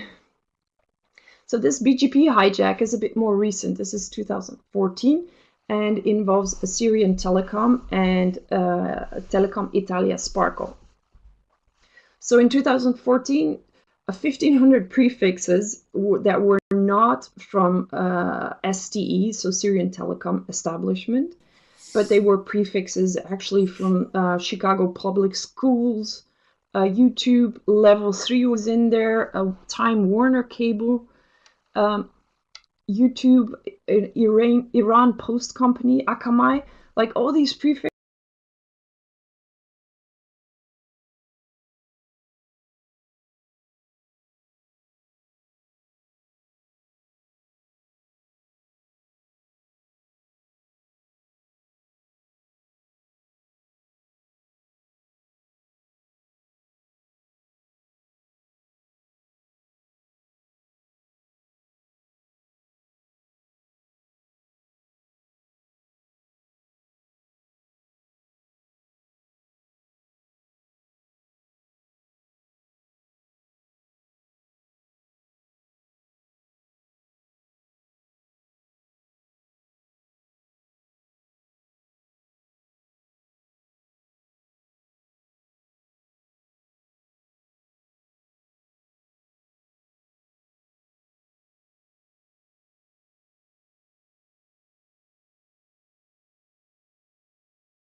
quality of service. So nobody would put a firewall in their network. Exactly. Thank you. Can close the poll, I think. So installing a firewall in your network is not going to help so much, because this is a much larger scale. It's not only inside your network, it's outside your network. The internet is a network of networks. So once a false root propagation gets announced, then it's out there. Terminating BGP sessions, it's really it's gonna solve it, but then you're not connected at all, so it doesn't make sense. Applying quality of service and increasing the network efficiency is very good, but it's not really going to secure this. So the correct answer here in the poll would be using filters to limit BGP routes. And this is also the first one in my summary slide, the filters. Filters is something that we will focus on after the break. So I'll be doing another half hour here. We have a 5-minute break, and then we're going to get you up to speed with filtering and how to set it up. So filtering basically says what I allow from my downstream customers is these prefixes only. So if they start doing something crazy and announcing YouTube prefixes, for instance, I, as their upstream, I'm going to block this. I'm going to take my responsibility. I'm going to block this. And there's more that you can do with filters. Second one is RPKI.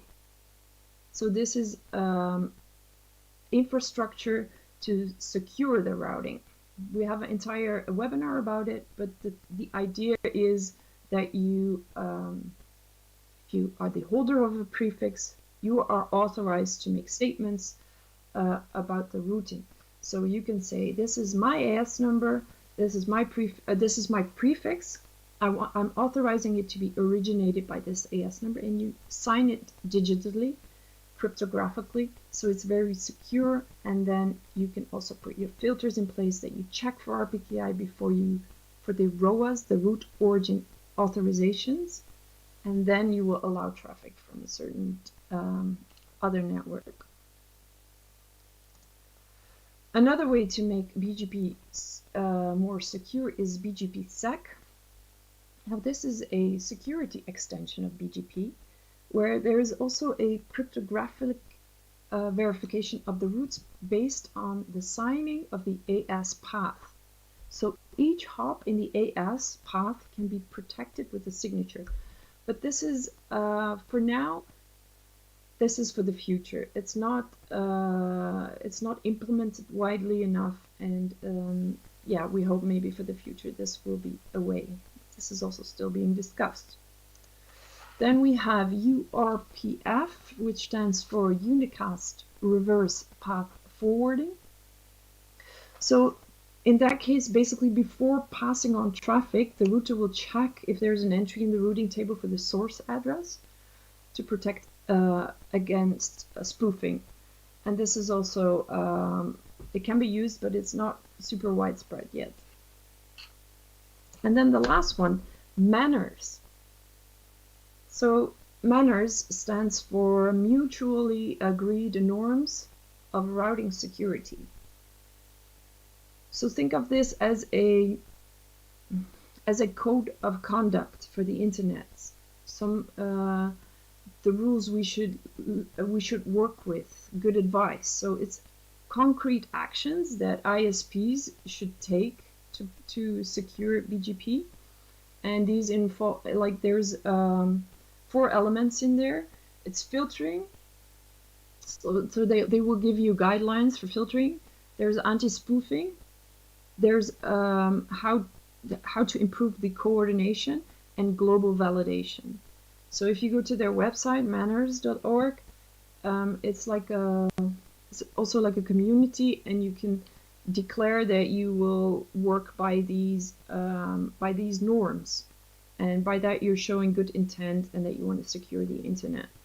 And the manners is also promoting this BGP security and to spread the word and to make this BGP more secure this way. So this is a small question break. I'm going to check in the chat window if there's anything that we should be talking about, if there's any questions in here. I don't speak and read Russian, so I'm going to skip those questions. So I don't see any questions in English. And I see also Sasha shared some links. That's nice. All right, well, if there's no questions, we can move on to the next section, Internet Routing Registry.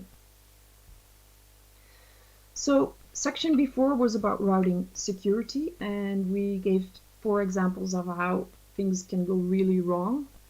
And we ended with measurements, how to prevent these incidents. So filtering is one of them, and we will talk about it after the break.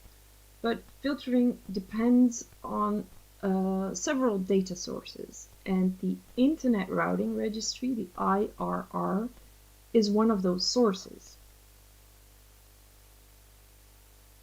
So because the IRR, the Internet Routing Registry, is so important for BGP filtering, we will look at this a bit more in detail, and we will also talk about autonomous number objects and the root objects in the IRR, in the Internet Routing Registry of the RIPE database.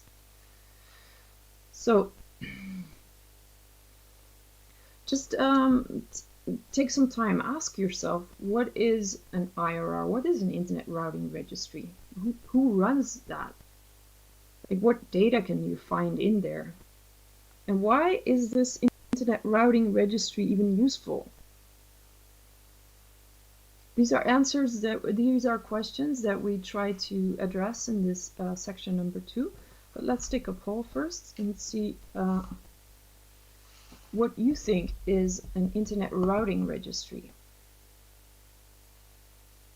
So there are several options here. Is it a central router announcing BGP prefixes?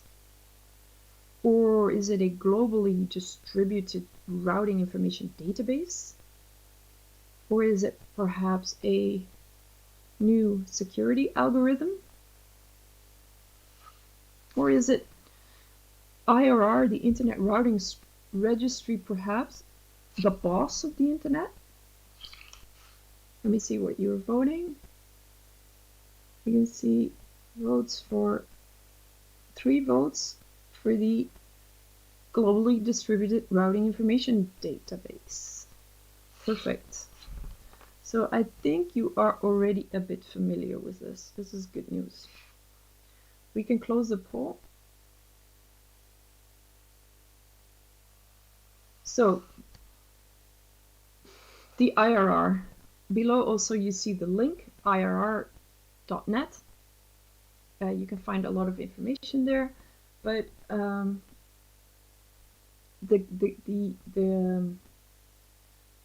let's start with what do you publish in the IRR. So the Internet Registry, the root registry, allows you to document a lot of things about your network and what you're going to announce and with whom you are going to peer. So routing policy, you define your peers, the other ASs that you are going to peer with. It should be 2 to be multi-home, but it can be more. And you put this in the autonym object in the RIPE database. We'll talk about it in a bit. But then you also have your routing, your root objects. In this root object in the Internet Routing Registry, you specify the prefixes you're going to originate from an AS number. So by this, you are specifying what you will do, your intentions, and then the other thing is to configure it on your devices and start announcing it. So it's 2 things. It's what you put in the database, is your intention. It's like a declaration, this is what I'm going to do. And then on the other hand, you have the real live BGP. This is what you configure on your devices and what actually is happening live. There can be in an ideal world, these two would match. But as we will see, sometimes also there's outdated information or different information. Now, the importance is because in the poll we said a globally distributed database, and this global distribution is a key aspect of the IRR. So that you cannot say there is one IRR. It's a system of distributed databases. So for now, I think there are around 25 of them, and they all like mirror each other, and so there's some overlaps, but they also work in a different way, so you might find different information in there. So if you like the RIPE NCC has an internet routing registry, has an IRR, but there's also commercial IRRs like RADB, and this is American-based internet routing registry, and there you can become a member, and then you can create a root objects if you pay for them, and then it's fine, they will accept it. There's not that much verification happening. Well, if you compare it to the IRR of the RIPE NCC, the RIPE NCC will check first, are you holder of this prefix? Are you authorized for this? And then it will allow you to create a root object. So you have this IRR system of 25 databases, and actually you can start an IRR overnight. You just download a daemon and you're up and running. But you could question why would people then sign up with you? But technically this is possible. So we have these 25 databases all having this information and then mirroring each other, and there are all these declarations of BGP announcements in there, but also of their connected customers. So there's a lot of information, but to see the full list, you can go to the website irr.net. So let's take a poll. Which object is used to register routing information in the RIPE database? If you paid attention, you probably overheard me saying it already, but we just want to make sure we're on the same page here. So which object is used to register routing information in the RIPE database? Is it an INET num or an INET 6 num? Is it a root object? The name kind of gives it away, I would say. Or is it a domain object, domain records for setting up DNS? Or is it a maintainer? What is a maintainer? I will explain it in a bit. So I can see everybody voted for the root 6 object. So I think you got this. So we can close the poll and we go to the next slide. So as I said, the RIPE NCC is operating one of the largest internet routing registries, the IRRs. And the IRR of the RIPE database is very tightly coupled with the RIPE database. So RIPE database objects is information about resources and contact information, so holdership and who can you contact.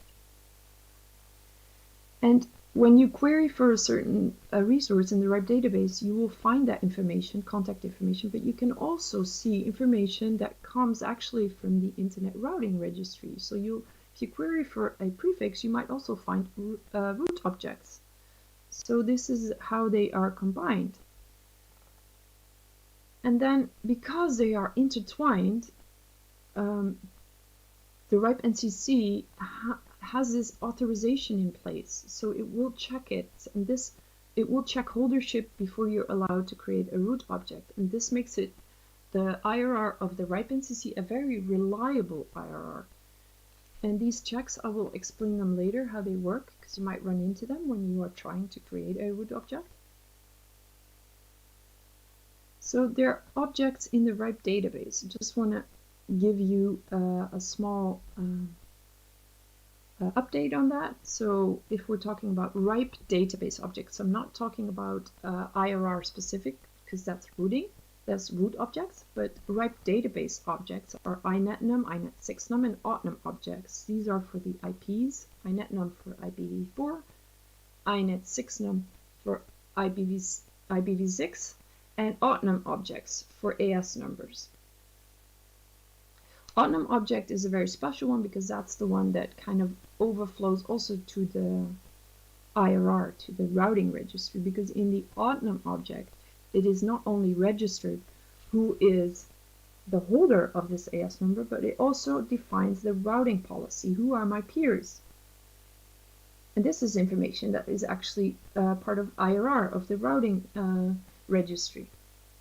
And then we have the routing objects. So we've got root object and root6 objects, and we'll talk about it in a bit. And very important, we have the maintainer object. So this is the lock to protect your objects, because maybe you've created a root object, but you don't want other people to start modifying it or create other root objects for your prefix, right? So maintainer is the way to secure those objects. And maintainer is also the level where, if we're talking about these authorization checks, then the maintainer is where you show that you are authorized.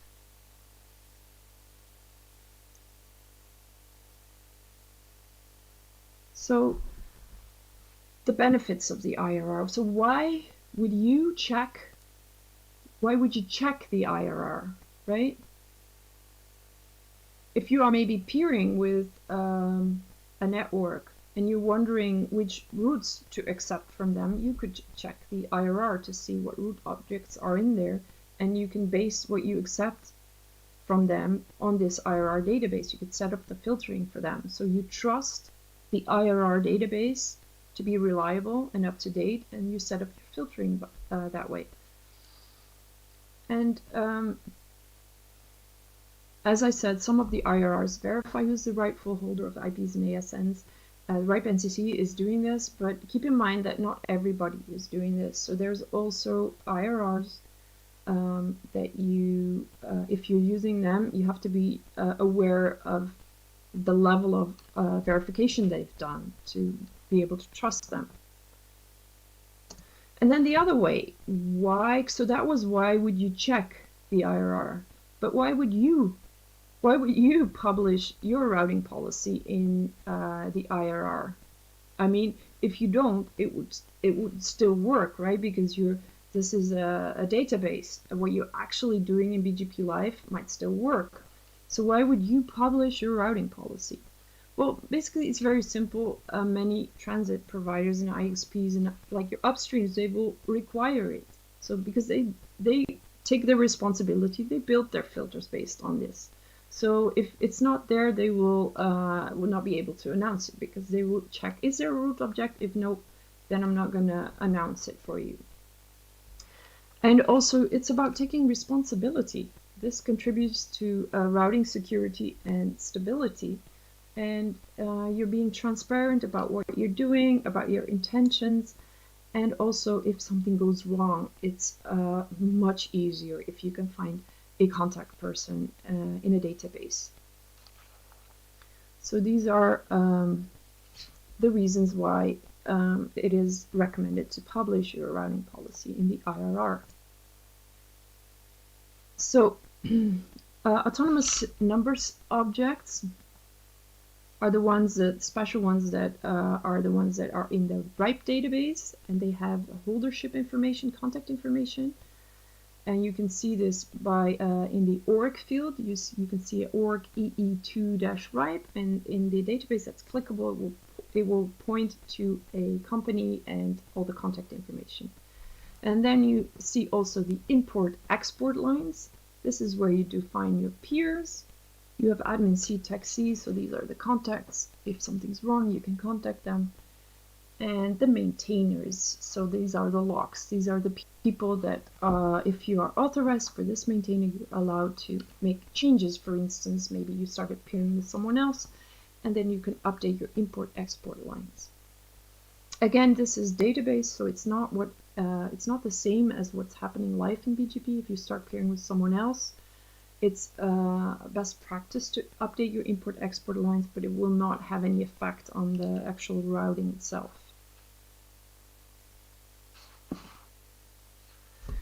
So what are root or root 6 objects? Well, I think I gave it away already a bit, but these are where you say this prefix is announced from this AS numbers.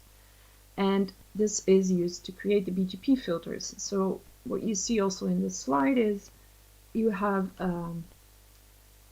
the RIPE database, the objects, so there's root objects in the RIPE database, and the router that is functional will check with BGP filters, it will check with the RIPE database, is there a root object? Yes. Does it match? Okay, pass it on. Very simple, very effective. Now you might be thinking how to create these root objects. Well, as I said, this is it's a fairly straightforward process, but you might get stuck because of permissions. So this is the verification if you're authorized. So if you are the holder of an allocation, the big block, then you have permission to create root objects. So if you have a /22 and it says MNT by, and then you see where you now see default LAR maintainer, it says your maintainer, you're fine, you can create a root object. First thing what the system will do, it will check, is there already a root object existing? If this is fresh, then there is none, so you can create it with if you have access to your default maintainer. Then if there is already a root object existing, it will check for the maintainer on the root object. So in the orange box, there is also a maintainer, another maintainer. So if there is already a root object, it will push for that maintainer. Well, there is also a scenario in which you have given, you want to give other people access to create only root objects. And you can do this by adding on your allocation a MNT roots. This is the last line, and it says another maintainer. So you're saying this is my prefix, but I want to allow person B with this specific maintainer. I don't even know the password of, but I trust him. He can make root objects. So then he can do that. If afterwards everything goes wrong and you don't trust this person anymore, you always have the option to force delete, because you are the holder of the allocation. You can force delete root objects, assignments, everything, because you are the parent of the allocation. It's yours, so you have that right. It's called force delete. And this is why you might run into some verification of maintainers, and it might seem confusing, but this is to protect the routing. So basically here it's explained. We have an inetnum. It's maintained by SM30. You're trying to create a root object for the entire /22, and if you are authorized and you have the password for SM30, then you're fine. You can create your root object. So basic IPv6 root is fairly simple. It's the same. It will check if you're authorized for maintainer. But what would happen if your root 6 objects were deleted? Let's take a poll. So these are objects in the IRR, right? In a database. What happens if you delete them? Are you deleting your allocation object by deleting a root object?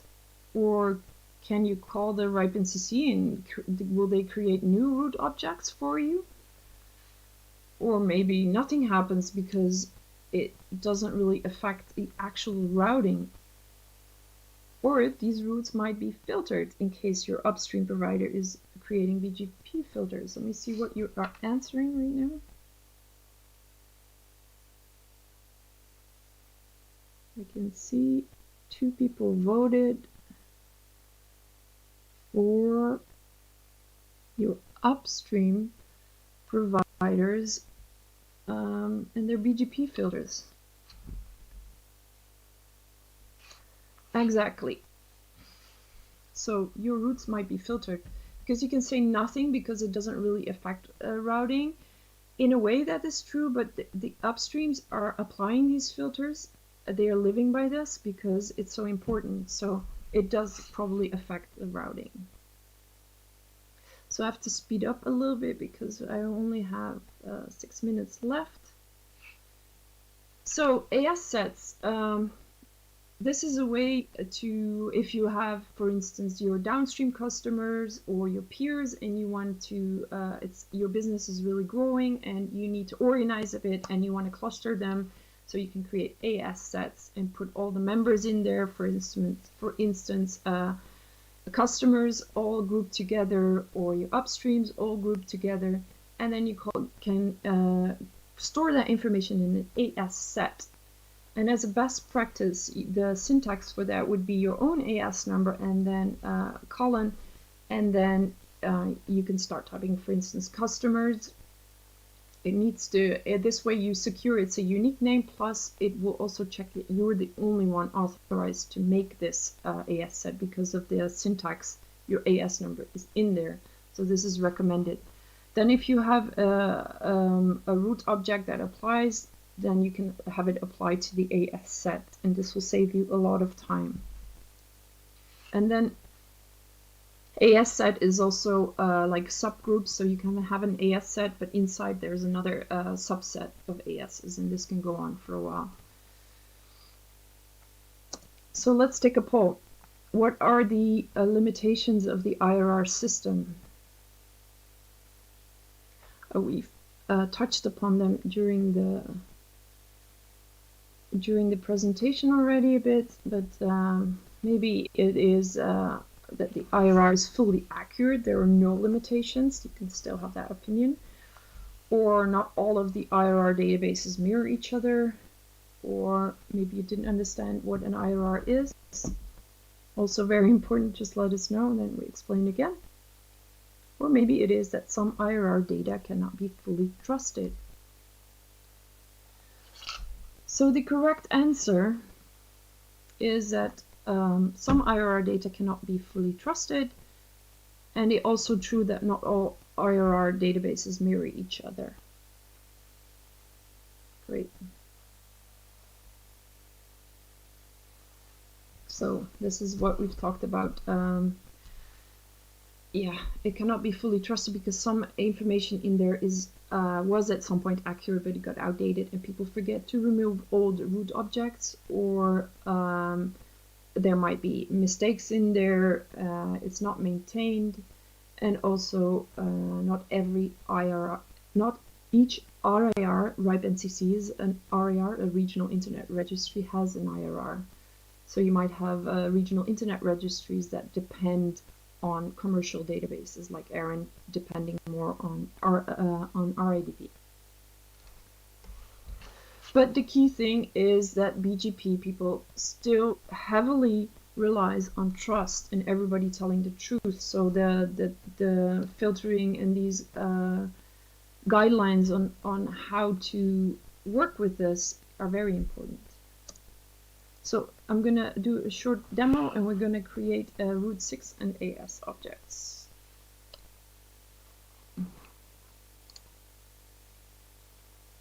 Yes, I'm going to speed this up. So we're going to go into Ripe database. So quick way to do this. If you want, if this is too small for you, you can maximize the screen. So we're going to ripe.net. And I need to log in first. So I'm going to create an object. And I'm going to create, first of all, I'm going to create, no, very important, I'm going to go back here because I'm doing a demo, so I want to use the test database. Otherwise, I would create in the real database. So yellow bar means test database. I'm going to create an object, and I'm going to create a root object. So I then ask me to specify a maintainer, and this is pre-set up, but I have a CM1 maintainer, and I have a secret that is secret 1. I'm gonna checkbox off checkbox this one, and then I'm gonna just specify the prefix. So my prefix for this example is 192.1.0.0/22. So this is the prefix that will be announced from the AS, and this is the AS that is going to originate it. And for my example, I'm going to use AS 11. And I'm going to submit. It has been successfully created. So it's very simple. If you have access to the maintainer, you are fine. And then next thing is we're going to create root 6 objects. Because of the time is I'm going to skip it, but we're going to create an AS set. So AS set create maintainer again, CM, and the password.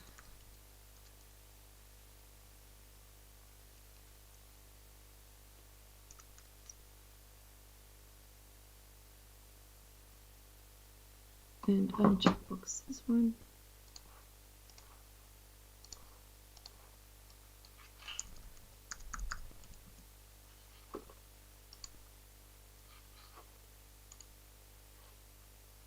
And a name.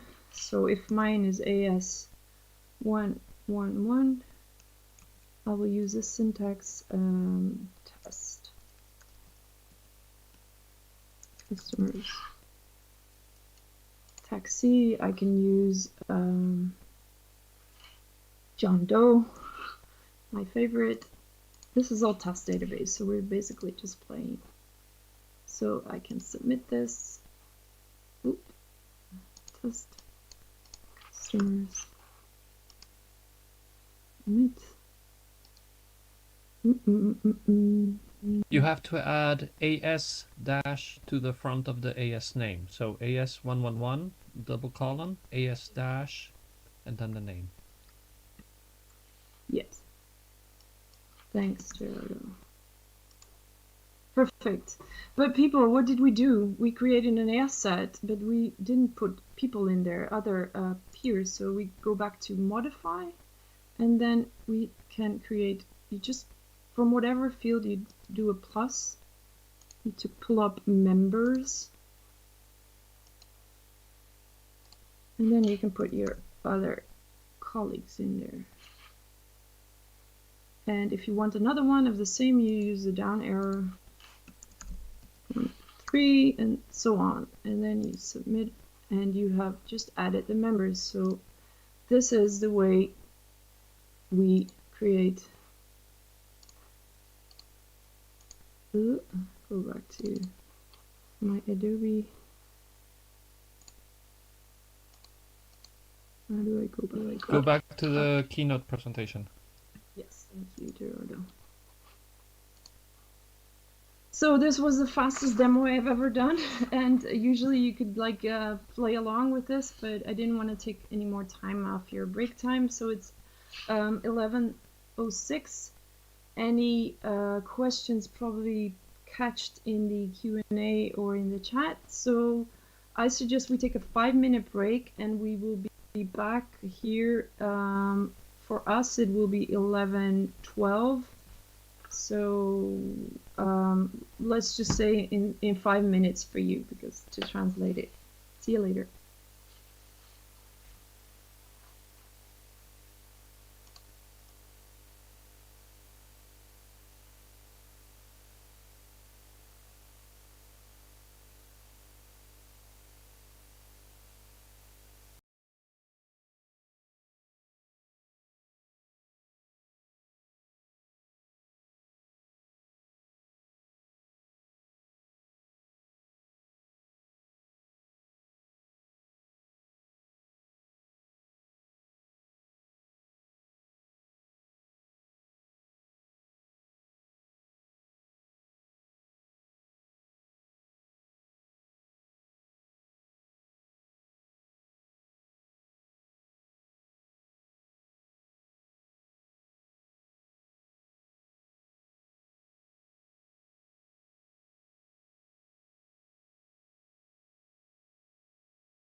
the rest of the internet.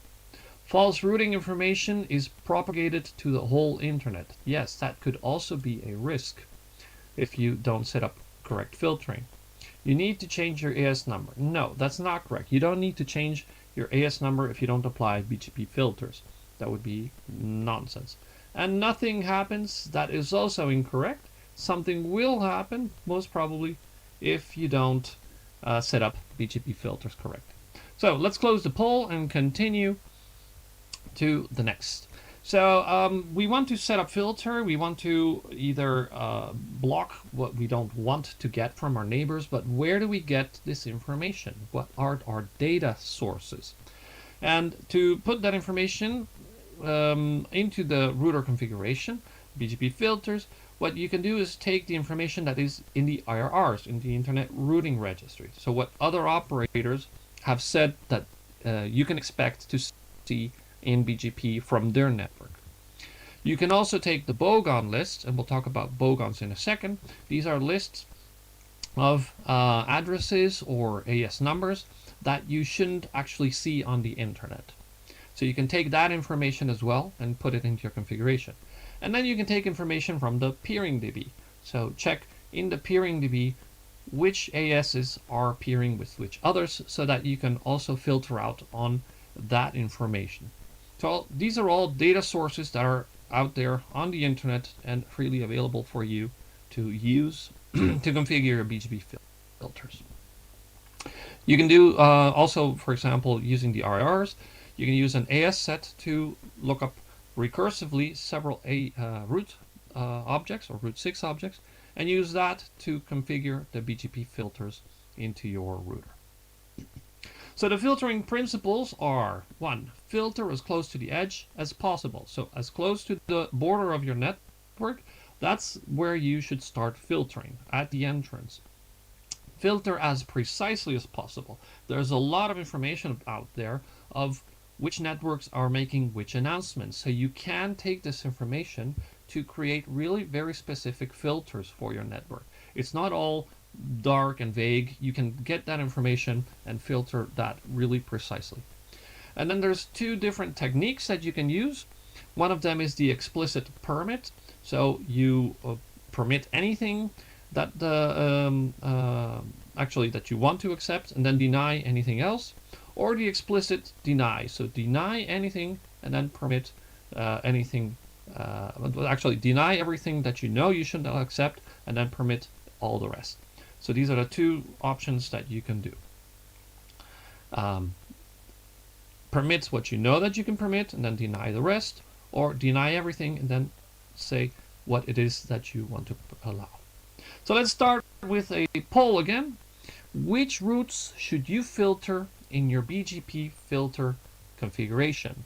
So if you can write maybe an example or 2 of which routes should you filter in your BGP filter configuration. Now, I don't expect many answers because I know that most of you are watching this through the Zoom with translation, so I'm going to probably just skip this poll and go on to the explanation. So the best practices of ingress filters, so filters for stuff that is being announced to you, the routes that are being announced to you, is: first, don't accept bogon ASNs. Don't accept ASNs that should not be seen on the internet, for example, documentation AS numbers. Don't accept bogon prefixes. Again, another example, documentation prefixes. They should not be announced on the internet. Don't accept announcements for your own prefix. It would be very silly to accept an announcement from a different network for your own addresses, because you're the one who should be announcing them, not your neighbors.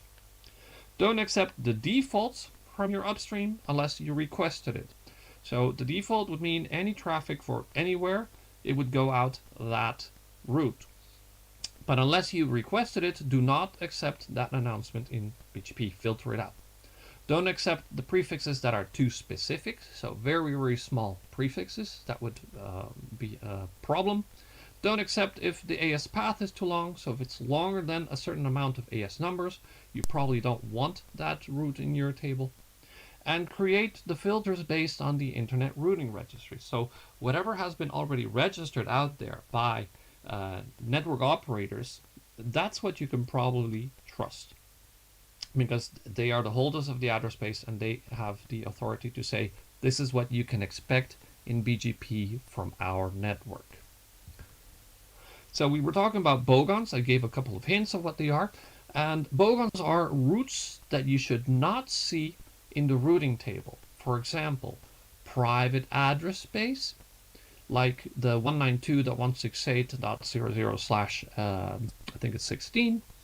All the 10/8, all that address space that is supposed to be used only in private networks, you should not see that in the routing table. It should not be announced.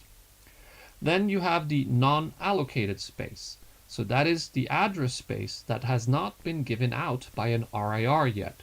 Like if the RIPE NCC has address space in the pool and it's going to be distributed, for example, IPv6 allocations, then you shouldn't see that if it hasn't been distributed yet.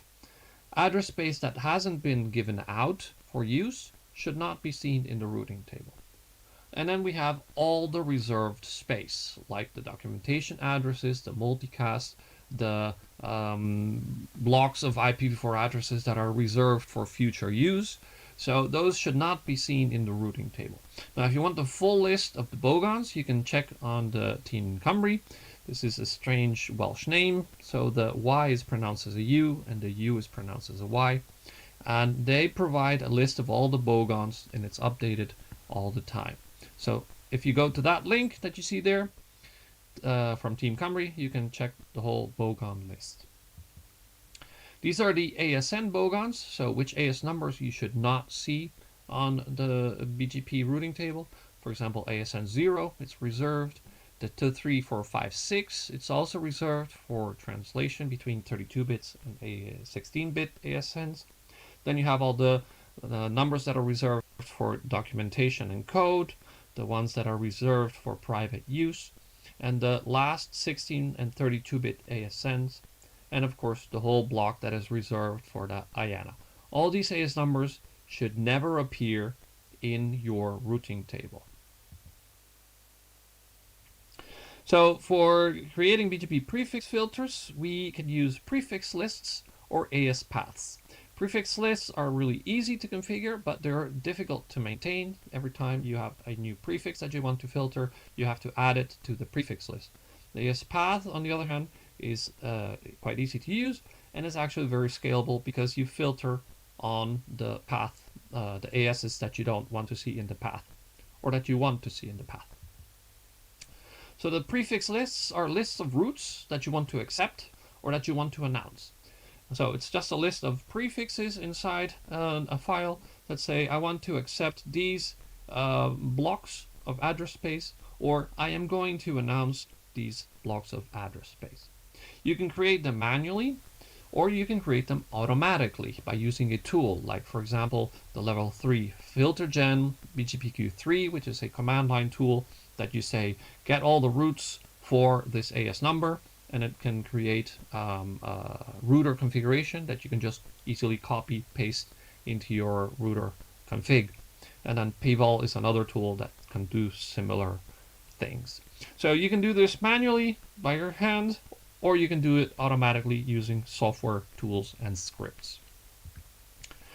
One thing that you have to remember to filter out is always the longest accepted prefixes. So which blocks are announced on the internet that you should accept, the smallest blocks that you should accept from announcements on the internet. And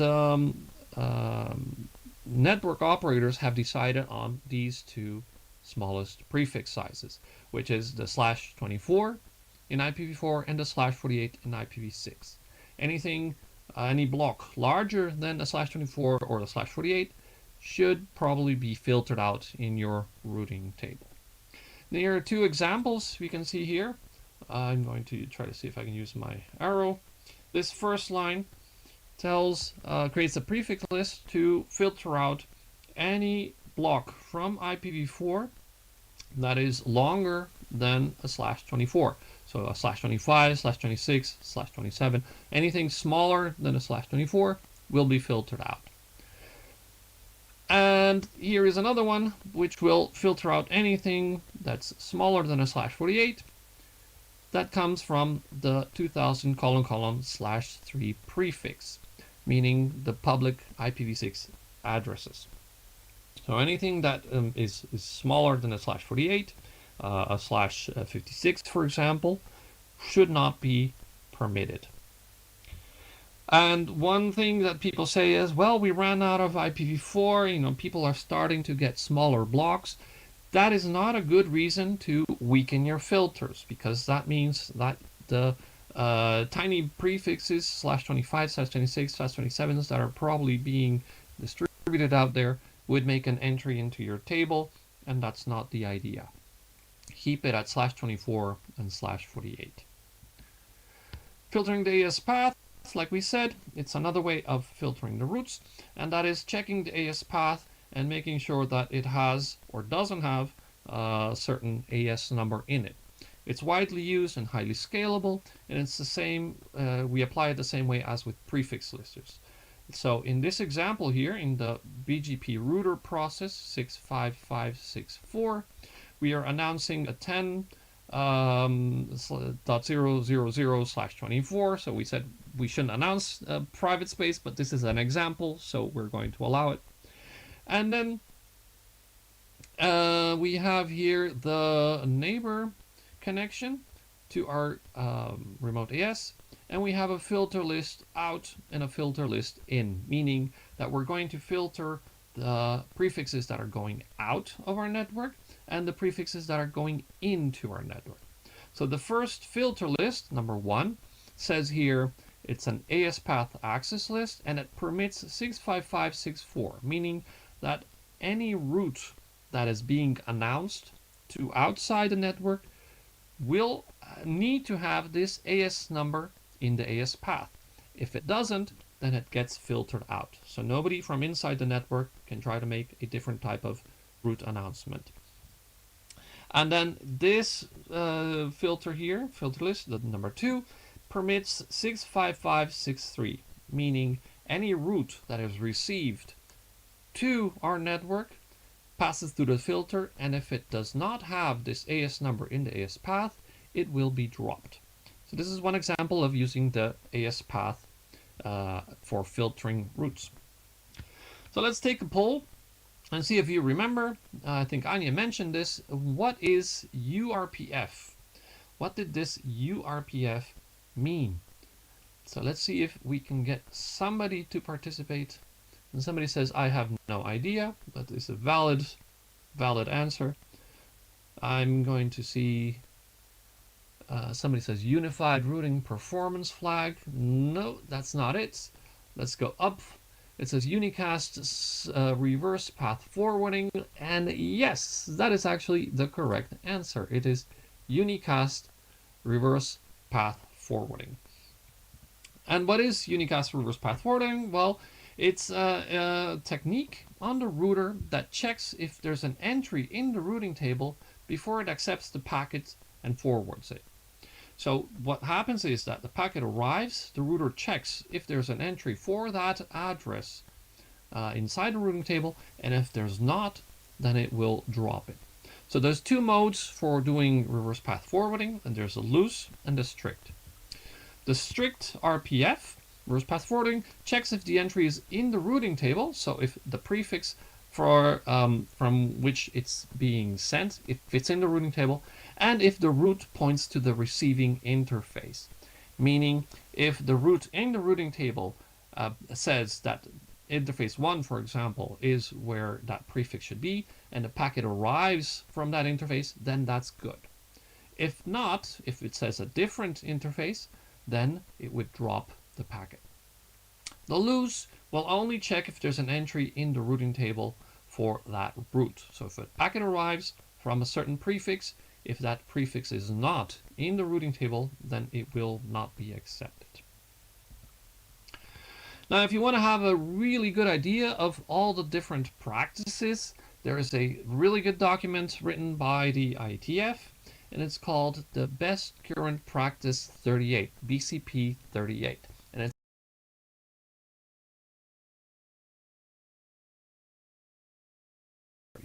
In this best current practice document, you can see the steps that you can take in order to have a cleaner routing table. So what things you should drop out and what things you should filter. There's lots of recommendations. It talks about restricting forged traffic, so traffic that is spoofed via TCP and UDP. And it talks about the use of prefix filters, bogon filters, and URPF.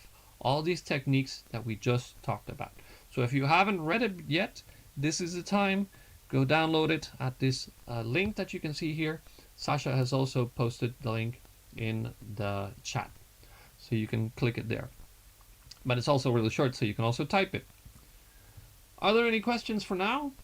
Let's see, we're quite okay on time. So let's continue. We're gonna do a demo, and for this demo, what I did is I started up a virtual laboratory where we will show you all these things that we have talked about. So first of all, we're going to talk about the setup of this demo. We have some connections to a transit provider and to an IXP. These are all, of course, virtual setups. They have already been done, so we're not going to have to do all the BGP configuration. We have eBGP running with the transit provider and the IXP, so we have eBGP set up between both of them.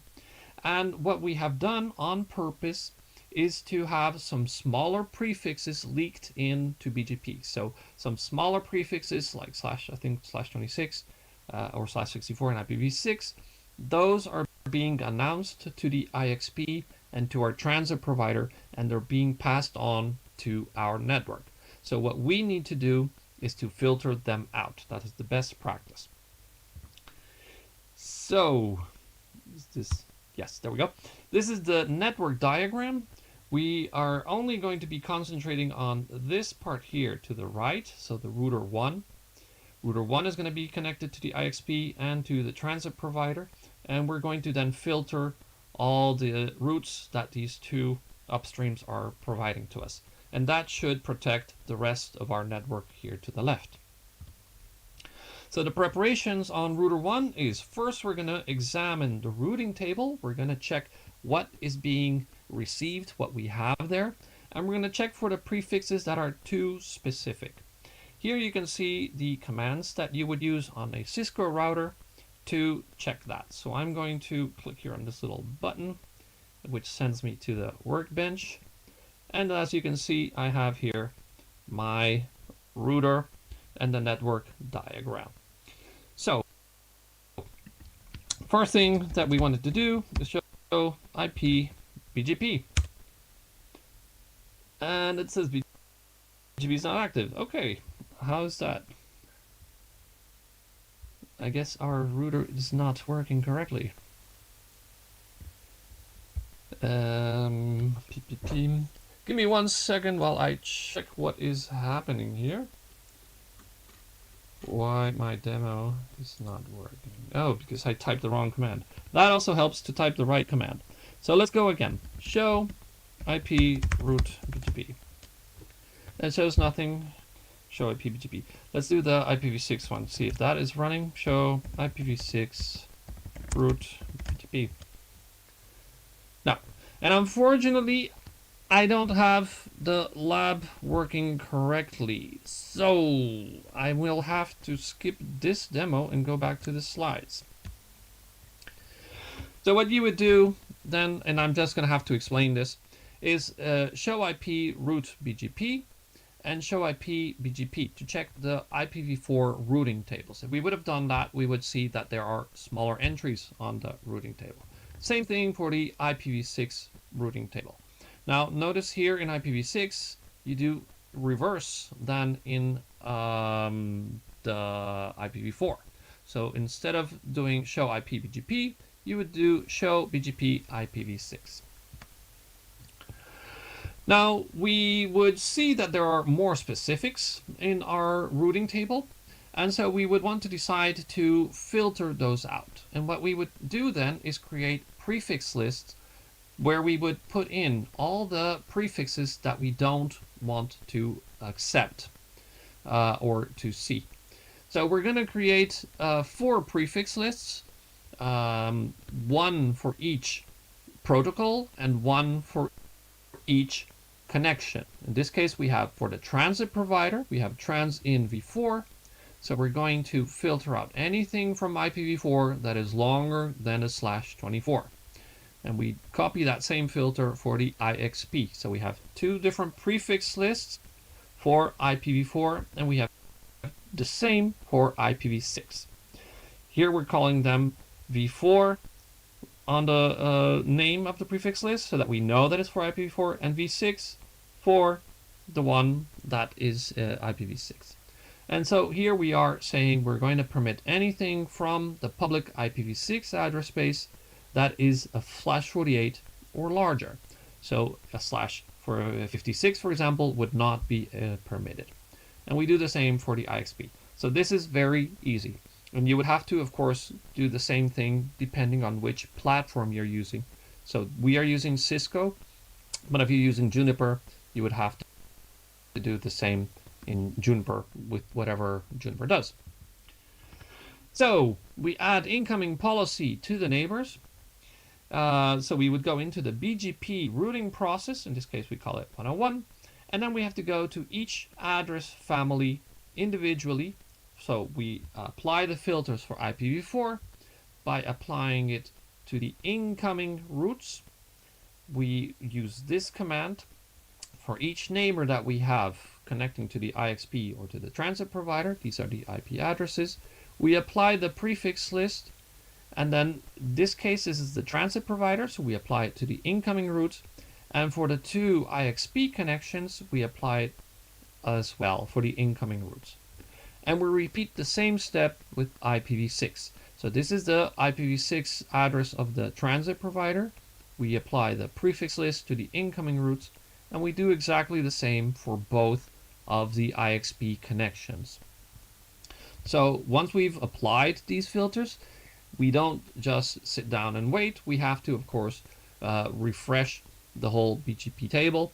So what we do is on each of the connections, we clear the BGP connection for incoming routes, not the outgoing routes, for the incoming routes on the unicast BGP connection. So you probably can also just restart the whole thing, but that takes a lot more time for the BGP table to converge and be complete again. And after we've done that, we would of course check the routing table to see if our filters are working. So we would run the command show BGP IPv4 unicast to show the table, and for IPv6 we would do the same thing.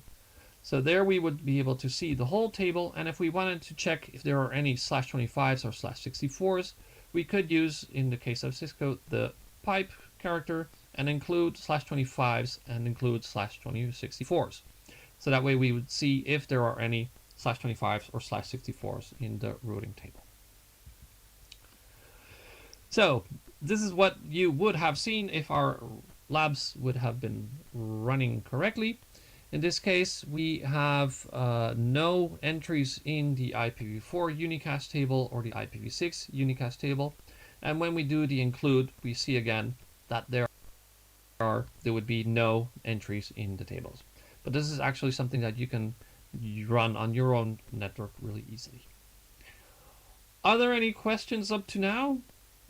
I guess not, because everybody's watching us through Zoom. So we're going to skip this, and we're going to go to our final slides. So we have a lot of the information that we talked about in this webinar today in the Academy. If you want to learn more about the RIPE database, we have the free RIPE database course. You can go to academy.ripe.net. All you need to have is a RIPE NCC Access account, and then you would have that there available, the RIPE database course. It's free, so you don't have to pay any special subscription. We also have an introduction to IPv6 in case you are not familiar with IPv6. And then if you want to certify your knowledge, we have the Certified Professionals exams where you can take the RIPE Database Associate, and we also have the IPv6 professional one. So if you want to certify your knowledge, you can do it there. And that brings us to the end of this webinar. It was a bit shorter than expected because unfortunately our lab was not set up correctly. So we apologize for that. I hope that the information has been useful and that you've learned more about the Internet Routing Registry and how to use it to create filters on your BGP routers. If you have any questions, we are going to be here in the meeting room if you want to log in and give us your questions. Otherwise, try to pass them on to somebody who's logged in. And otherwise, hope to see you online and hopefully next year in person. Thank you everybody for paying attention. You can also send questions to training@ripe.net and see in the chat. So let's round this up and I will shut down my microphone and camera. Thank you everybody. Until the next time.